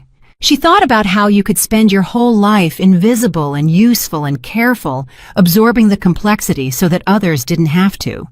And then one moment, 1/2 second of not thinking of pure reflex could drag you into a situation so complicated that you couldn't see the edges of it. She thought about whether she would do it again. She thought yes, without hesitation. Not because of anything she'd learned about Victor in 6 days, but because of what she'd known before she knew anything, that a person was in danger, and she was the only thing between them and it. That was not a complex calculation. That was the simplest thing she knew. At 1:15 p.m., Victor came to find her in the library. He knocked. She said, "Come in." He came in and sat across from her, and she closed the book and waited. "Hale agrees to the expanded framework in principle," he said. "There are conditions. There are always conditions. But the structure you described last night, a negotiated arrangement that brings Castellano in rather than leaving him as an external threat, Hale believes it's viable. More viable, frankly, than the previous arrangement. Because it resolves more of the problem," she said. "Because it resolves more of the problem," he confirmed. "What are the conditions?" "Timeline. Certain assets that need to be disclosed that I'd have preferred to keep undisclosed. A monitoring arrangement for 3 years post-transition." He paused. "All manageable." "And Castellano, that meeting," Victor said slowly, "is the part that keeps me up at night." "It kept you up last night," she said. "You were up at 2:17. He looked at her. "You heard the call." "I heard the quality of your voice through the wall, not the words." "What did my voice tell you?" She thought about how to answer that honestly. "That you were afraid," she said. "Not of Castellano, of something more specific than that." He was quiet. "Of not being able to protect something," she said. "That's what fear sounds like in a person who doesn't usually let themselves feel it. It comes out as a very controlled kind of quiet." He looked at his hands. "You are remarkably difficult to have in one's house," he said, "from an information security standpoint. I told you I spent years being invisible. The skill set transfers." He almost laughed. Almost. Then, the meeting with Castellano needs to happen within the next 10 days, before he makes another move, before the situation escalates in a way that forecloses the negotiation option. He looked at her directly. I want you to know that regardless of how the meeting goes, your mother's security, your security, all of it, that's not contingent on the outcome of any of this. I want to be clear about that. I know, she said. I need you to actually know it, not just to say it. Victor. She said his name the way she'd said it at 2:17 a.m., directly without hesitation. I know. I believe you. He held her gaze. And then very quietly he said, I don't have a great deal of experience with people who take me at my word. That, she said, sounds incredibly lonely. He didn't answer. He didn't need to. The answer was in the way his face moved around the edges, not breaking, but registering. Receiving. The expression of a person who has been offered something true and doesn't quite know where to put it. They sat in the small library in the afternoon light for another few minutes, just sitting, not managing anything, not calculating anything, just two people in a complicated situation, breathing the same air, and in that ordinary act, breathing, being present, not being alone, something that had been wire-tight between them, released just slightly, just enough to matter. At 2 p.m., Marco knocked on the library door. Mr. Moretti, he said. Castellano's people reached out. Both of them looked up. He's requesting a meeting, Marco said. His timeline. Victor looked at Marco, then at Claire. Something passed between all three of them, the recognition of a moment arriving before it was expected, which was the way moments like this always arrived. Tell them, Victor said, that we'll be in touch with our terms. Marco nodded. He started to leave. Then he stopped. He turned back. His expression was unusual, not controlled in its normal way, but carrying something he appeared to be deciding whether to say. He said it, his message also said, and this came directly not through intermediaries, that he'd like Ms. Morgan present at the meeting. The air in the room changed. Victor's face did something she had not seen it do before. A full, unmanaged reaction. Not anger, but something that moved through the territory of anger, on its way to becoming something colder and more considered. It lasted less than 2 seconds. Then it was gone, replaced by the controlled surface. But she had seen it, and she knew what it meant. Castellano knew about her. Not just from the news coverage, not just from the hero-waitress narrative. He knew about the estate, about her role in the negotiation strategy, about what she had become in 6 days inside Victor Moretti's orbit. Someone had told him. The second leak, she said quietly. Victor's jaw tightened. Yes. Someone knew, Marco said. Someone who knew about the negotiation strategy, which means someone present in this house in the last 14 hours. The number of people who had been present in the last 14 hours was very small. The meeting about Hale, the kitchen conversation about the framework, the people who had moved through those hours with access to that specific information. Victor stood. The controlled stillness was back, but it was a different kind now, the stillness of something that has decided. Lock down all external communications, he said to Marco. No one leaves the property until I've spoken to each of them personally. He looked at Claire. I'm sorry. This is going to be an unpleasant afternoon. I've had worse, she said. He looked at her for one moment. Then, not recently. He was right about that. She sat with the truth of it as he and Marco moved through the door as the house shifted into a different register again, the particular pressurized quiet of a place where trust has just fractured and no one yet knows where the break is. And she thought about Castellano, about a man she hadn't met who had sent people to her mother's building, who was reading her the same way Victor had read her, as a leverage point, as a variable in the calculation, but with entirely different intentions. She thought, he wants me at the table because I'm something Victor cares about. He thinks that makes me a weakness. She thought, he's about to find out it makes me something else. Outside the library, she could hear Victor's voice moving through the house, still controlled, still precise. But underneath it, she could hear it. She could always hear it now.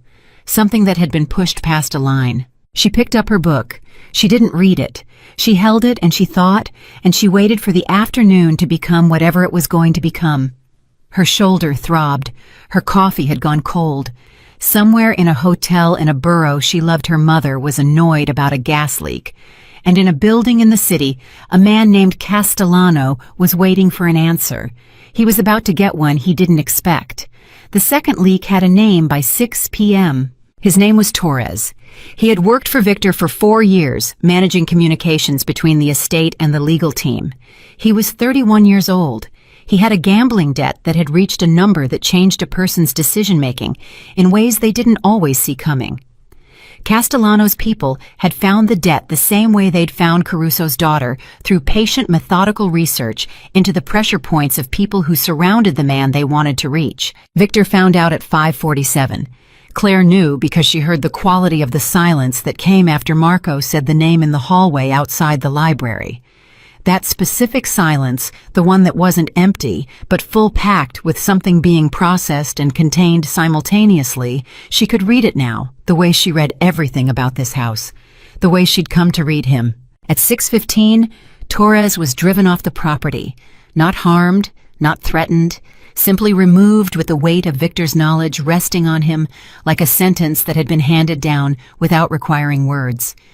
At 6:30, Victor came back to the library. He sat. He didn't say anything for a full minute. She let him have the minute.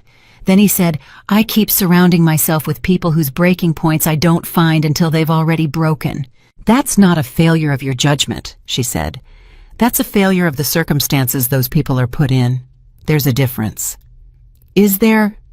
His voice wasn't self-pitying. It was genuinely asking. "Yes," she said. "The man who finds the debt and pays someone to exploit it, he's responsible for the break. Not you, not Torres." A beat. "Castellano is very good at finding cracks. That's not a reflection of the wall." Victor looked at her. "You defend people who've betrayed me with more conviction than most people defend themselves." "I'm not defending what they did," she said. "I'm locating the actual source of the damage. Those aren't the same thing." He was quiet again. Then, "The meeting with Castellano. I've set terms, neutral location, limited personnel on both sides, 4 days from now." He looked at her directly. He reiterated his request for your presence. "I know," she said. "I'm not going to ask you to do something like that." "I know that too," she said. "I'm going to do it anyway." He went very still. "Claire." "He thinks I'm a pressure point," she said. "He thinks if I'm in the room he has leverage on you that he can use to control the direction of the negotiation.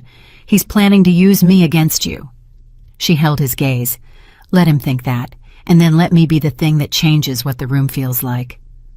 A long silence. "You understand what kind of man Castellano is," Victor said. It wasn't a question. "I understand he's a man who finds other people's vulnerabilities and turns them into weapons," she said. "I've met that kind of person before. They're less frightening when you've already decided you're not going to break." Victor looked at her for a long moment, the gray-brown eyes that she had stopped trying to categorize, the stillness that was doing its work, and underneath both of those things, the thing she'd heard at 2:17 a.m., the thing she'd seen when Marco said Torres's name in the hallway. The particular weight of a person who has been alone inside a very complicated architecture for a very long time. "If anything," he started. "Nothing will," she said. "You can't know that." "No," she said, "but I can decide to walk in like I do. That's enough." He looked away. He looked back. Then quietly, with the precision he brought to everything that mattered, "I don't know how you do that." "Do what?" "Walk toward things." She thought about her mother, about 12-hour shifts, about the click, about every moment in her life that had required moving towards something hard because the alternative was standing still, and she had never been able to stand still when someone needed something. "You do it too," she said. "You've been doing it for 30 years. You just don't notice it anymore because it's all you know." He didn't answer. He didn't need to. The meeting was set for Thursday. 4 days that moved, the way days move when something is coming unevenly, with the hours stretching in some places and compressing in others, time behaving like a physical thing, being bent by the gravity of the approaching event. Hale called on Tuesday morning. Claire was not in the room, but Marco told her afterward, word for word, because that was the arrangement they had arrived at naturally over the past week.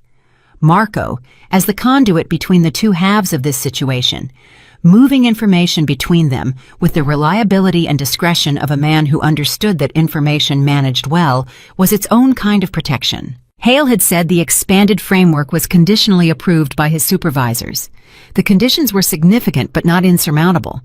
The key variable was whether Castellano would engage in good faith, which Hale assessed at 40% likelihood, which meant 60% likelihood of the meeting producing nothing except a read on Castellano's current posture. 40%, Claire thought. She had worked tables where 40% of the guests were impossible, and she had still gotten through the shift. On Wednesday evening, Victor knocked on the library door and came in without waiting for an answer, which was new. He had always waited before. The not waiting told her something: either he was past the formality or the situation had pushed him past it.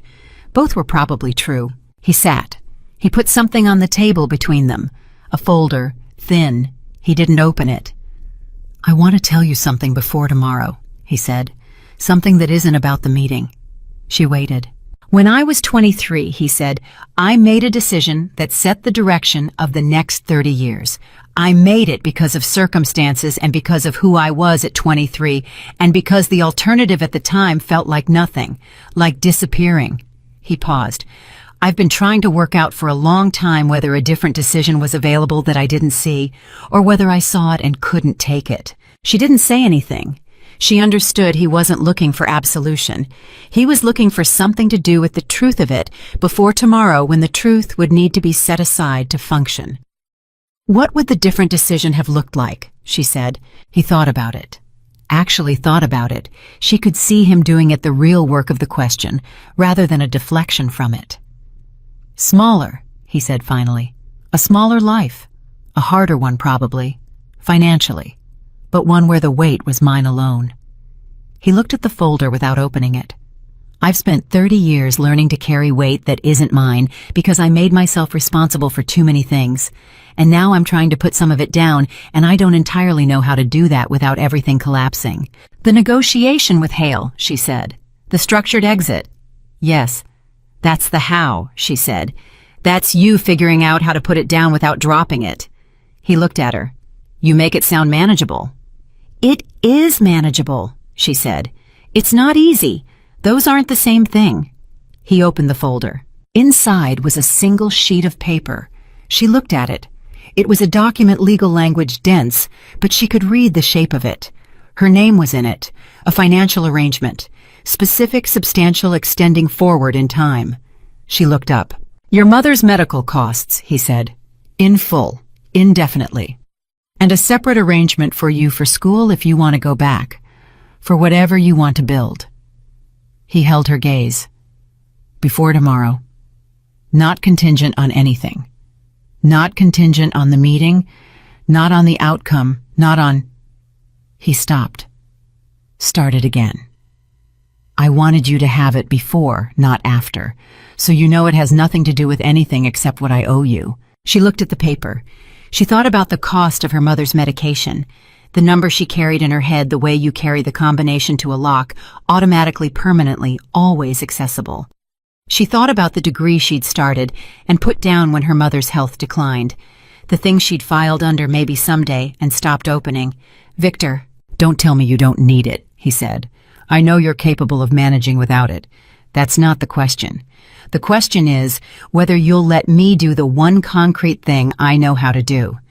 His voice was completely level, but there was something underneath it, the same thing that had been underneath everything since 2:17 a.m. "Please." She looked at the paper.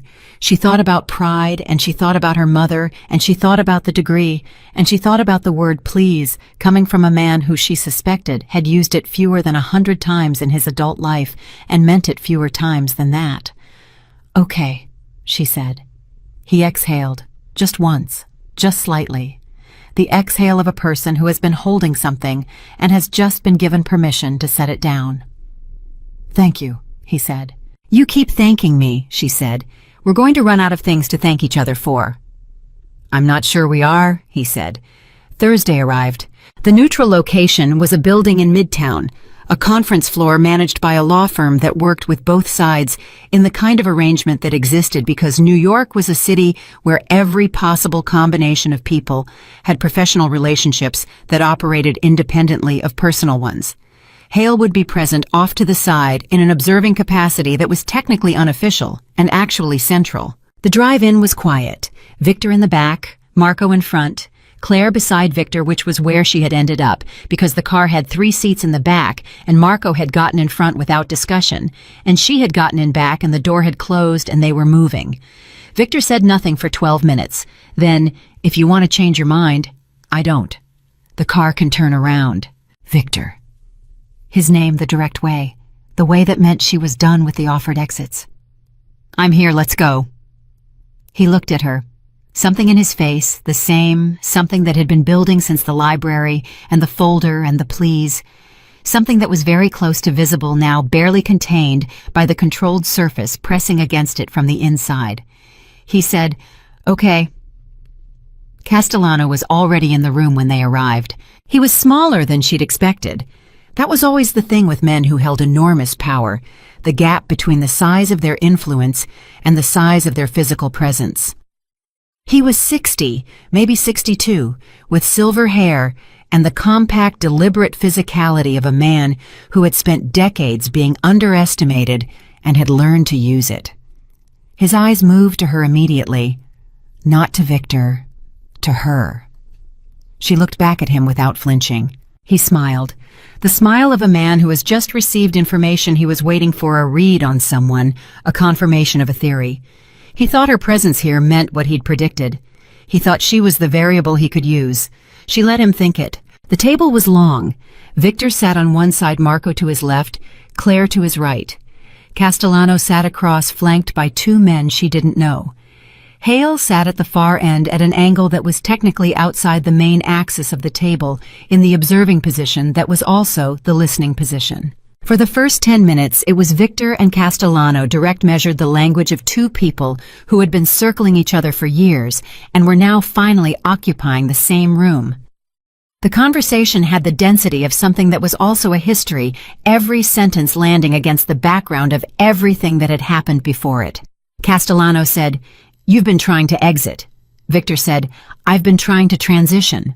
Transition implies you retain something. Exit implies you give it up. Which is it? Both, Victor said, depending on what you mean by retain.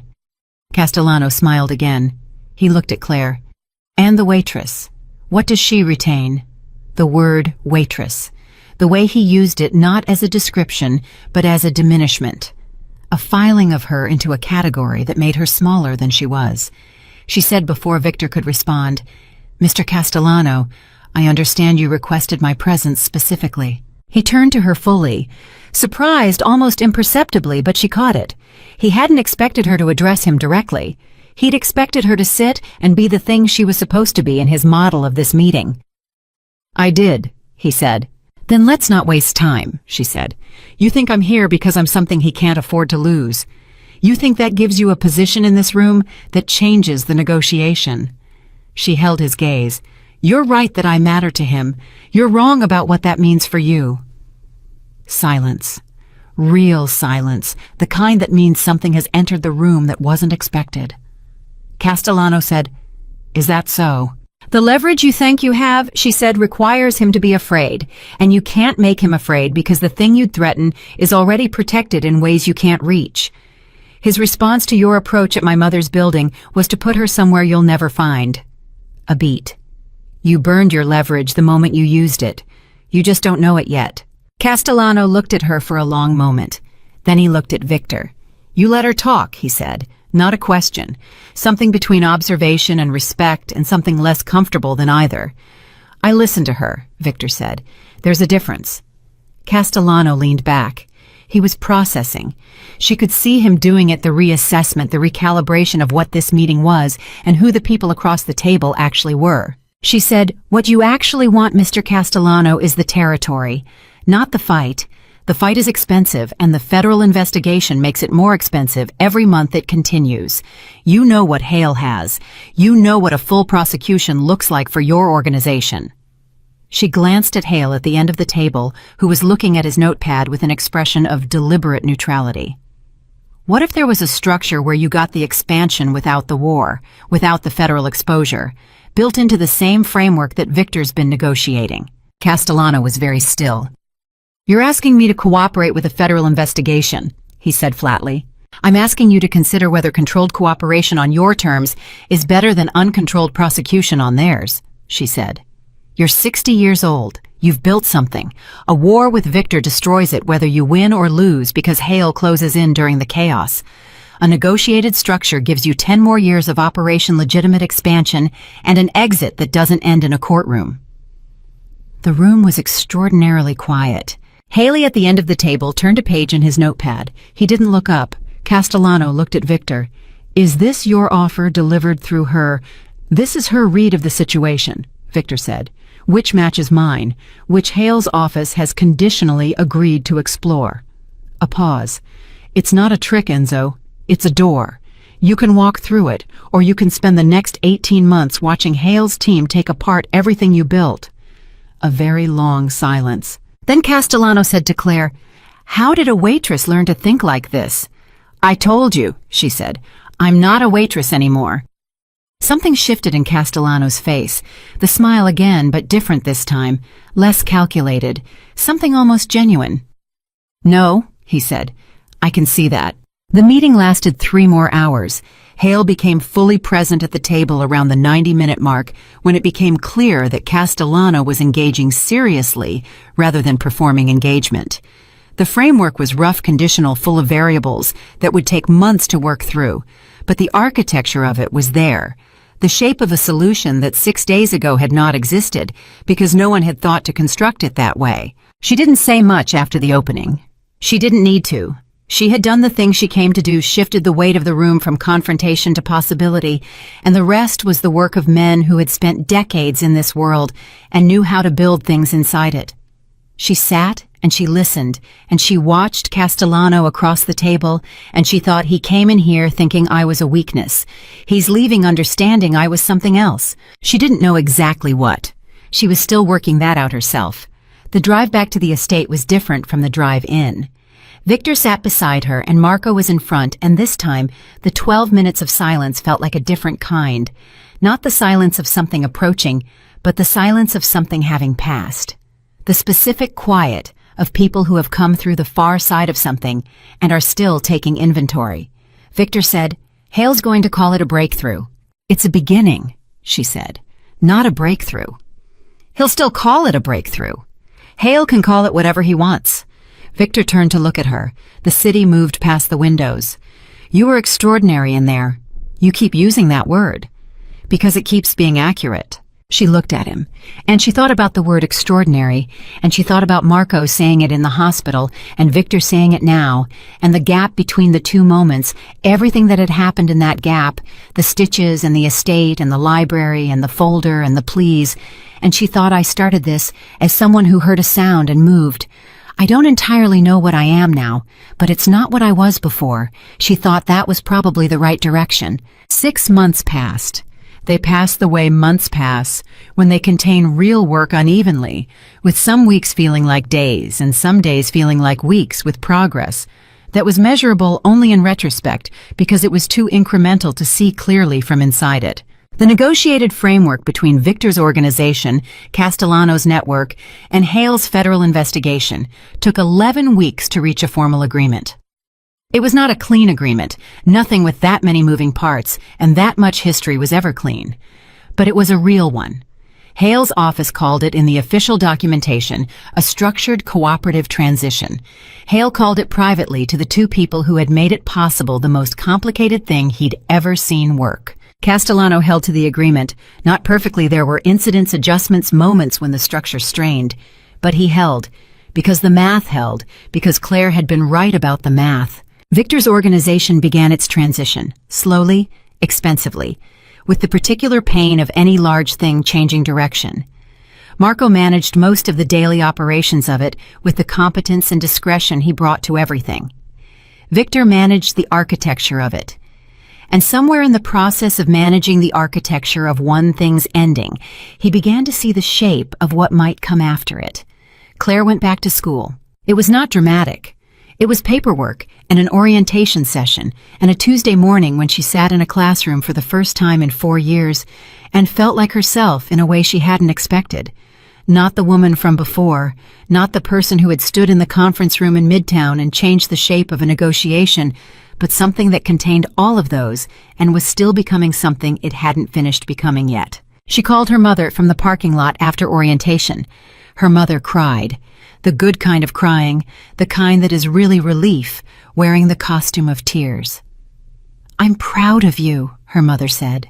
"You're always proud of me," Claire said. "That doesn't make it less true," her mother said. "It makes it more." She thought about that for a long time. She and Victor did not see each other every day. The estate receded into something she had been through rather than somewhere she lived, and the distance between them in the ordinary weeks was real and functional and appropriate. They were not the same kind of people in the same kind of world, and pretending otherwise would have been a dishonesty that neither of them would have tolerated from themselves. But they talked. On the phone at first carefully practically about the ongoing logistics of the transition and the protection arrangements that remained in place and the updates from Hale. Then less practically. Then in the way that people talk when the practical things are the excuse and the actual thing is the conversation itself. She told him about school. He told her about the transition. She told him about her mother's latest appointment. The numbers were better. The medication was working.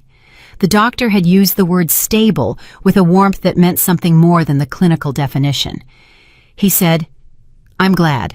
She said, "Me too." He said once, late on a Thursday night, "Do you regret it, any of it?" She thought about the click, the half-second, the floor of a ruined dining room, and a hand on her back that was certain in the middle of everything that wasn't. "No," she said, "not a single second of it." He was quiet. Then, "I do. Some of it." "Which part?" "The part where you got hurt," he said. "The part where your mother spent a night in a hotel being lied to about a gas leak. The part where you had to walk into a room with Castellano and use yourself as a variable." His voice was low and precise and very honest. "I regret all of the parts where the cost landed on you." She thought about what to say to that. She said, "The cost was mine to carry. I picked it up. That matters." "Does it change the weight?" "No," she said, "but it changes what the weight means." A silence. Then he said, "You're going to be something formidable, Claire Morgan." "I'm already something formidable," she said. He laughed. A real laugh, full unguarded, nothing held back. She had heard it twice before, and she thought she could probably count on one hand the number of people who had heard it more than a few times in 30 years. She filed it carefully, the way she filed everything that mattered. The graduation was in May. It was not a large ceremony. The college was not a famous one. The day was ordinary in all the ways. Days are ordinary when they are also the most important days you've had in a long time. The sun doing its uncomplicated work, the chairs set up on a lawn, the names being called one by one in the flat, administrative voice of someone who does not know that any of these names belong to people who have crossed specific distances to reach this moment. Her mother was in the front row. She had dressed for it the blue dress she saved for occasions that required acknowledging their own importance.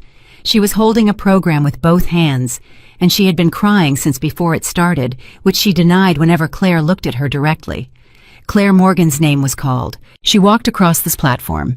She received the piece of paper that represented 4 years of interrupted work and 6 months of resumed work and 15 years of believing she would get here eventually. She shook the hand of someone whose name she immediately forgot. She smiled for the photographer. She walked back to her seat. And as she settled into the row before she looked for her mother's face, before she did anything else, she looked at the crowd, not searching, just looking. The ordinary scan of a person taking in a room the reflex she'd had her whole working life. He was standing at the edge of the gathering, not seated. He had not presumed a seat, had not announced he would come, had not asked if she wanted him there. He had simply come and he was standing where the crowd thinned, wearing something that was slightly less formal than his usual, which for Victor Moretti meant a jacket without a tie, and he was not looking at his phone or managing anything, or running any calculation that she could see. He was watching her walk back to her seat. Just watching, not controlling, not protecting, not positioning, simply present in the uncomplicated, unpowerful, entirely human way of someone who wanted to witness a moment because the moment mattered and he wanted to be there for it. Their eyes met. She didn't wave. He didn't move. They just held the look for a moment, the length of a breath, the length of the space between a click and a decision. And in that look was everything that had passed between them, the restaurant floor and the estate, and the library, and the meeting in Midtown, and the Thursday phone calls, and the laugh she had filed carefully. All of it present in one exchange between two people standing on opposite sides of a lawn on an ordinary May afternoon. Her mother leaned over and said, "Who is that man?" Claire said. "Someone who taught me something." Her mother looked. Then, with the precision of a woman who had raised her daughter alone and knew her better than any intelligence apparatus on the eastern seaboard, "What did he teach you?" Claire thought about it. She thought about the click and the hand on her back and the please and the laugh and the look across a lawn that was also a conversation that needed no words. "That moving towards something hard," she said, "doesn't have to mean moving alone." Her mother said nothing. She reached over and took Claire's hand and held it the way she'd held it when Claire was 14, and the world had first started being heavy, and they sat together in the May sun, while the rest of the names were called one by one, each one belonging to someone who had crossed a distance to be here. Claire Morgan had crossed the furthest, and she had not crossed it alone. That was the whole story, every piece of it, from a click in a crowded restaurant to a look across a graduation lawn, and it had begun as all the things that matter most begin not with a plan or a decision or a calculation, but with a single reflex in a half-second that no one could have predicted and no one could have stopped. A woman heard a sound that no one else heard. She moved toward it, and that was enough to change everything.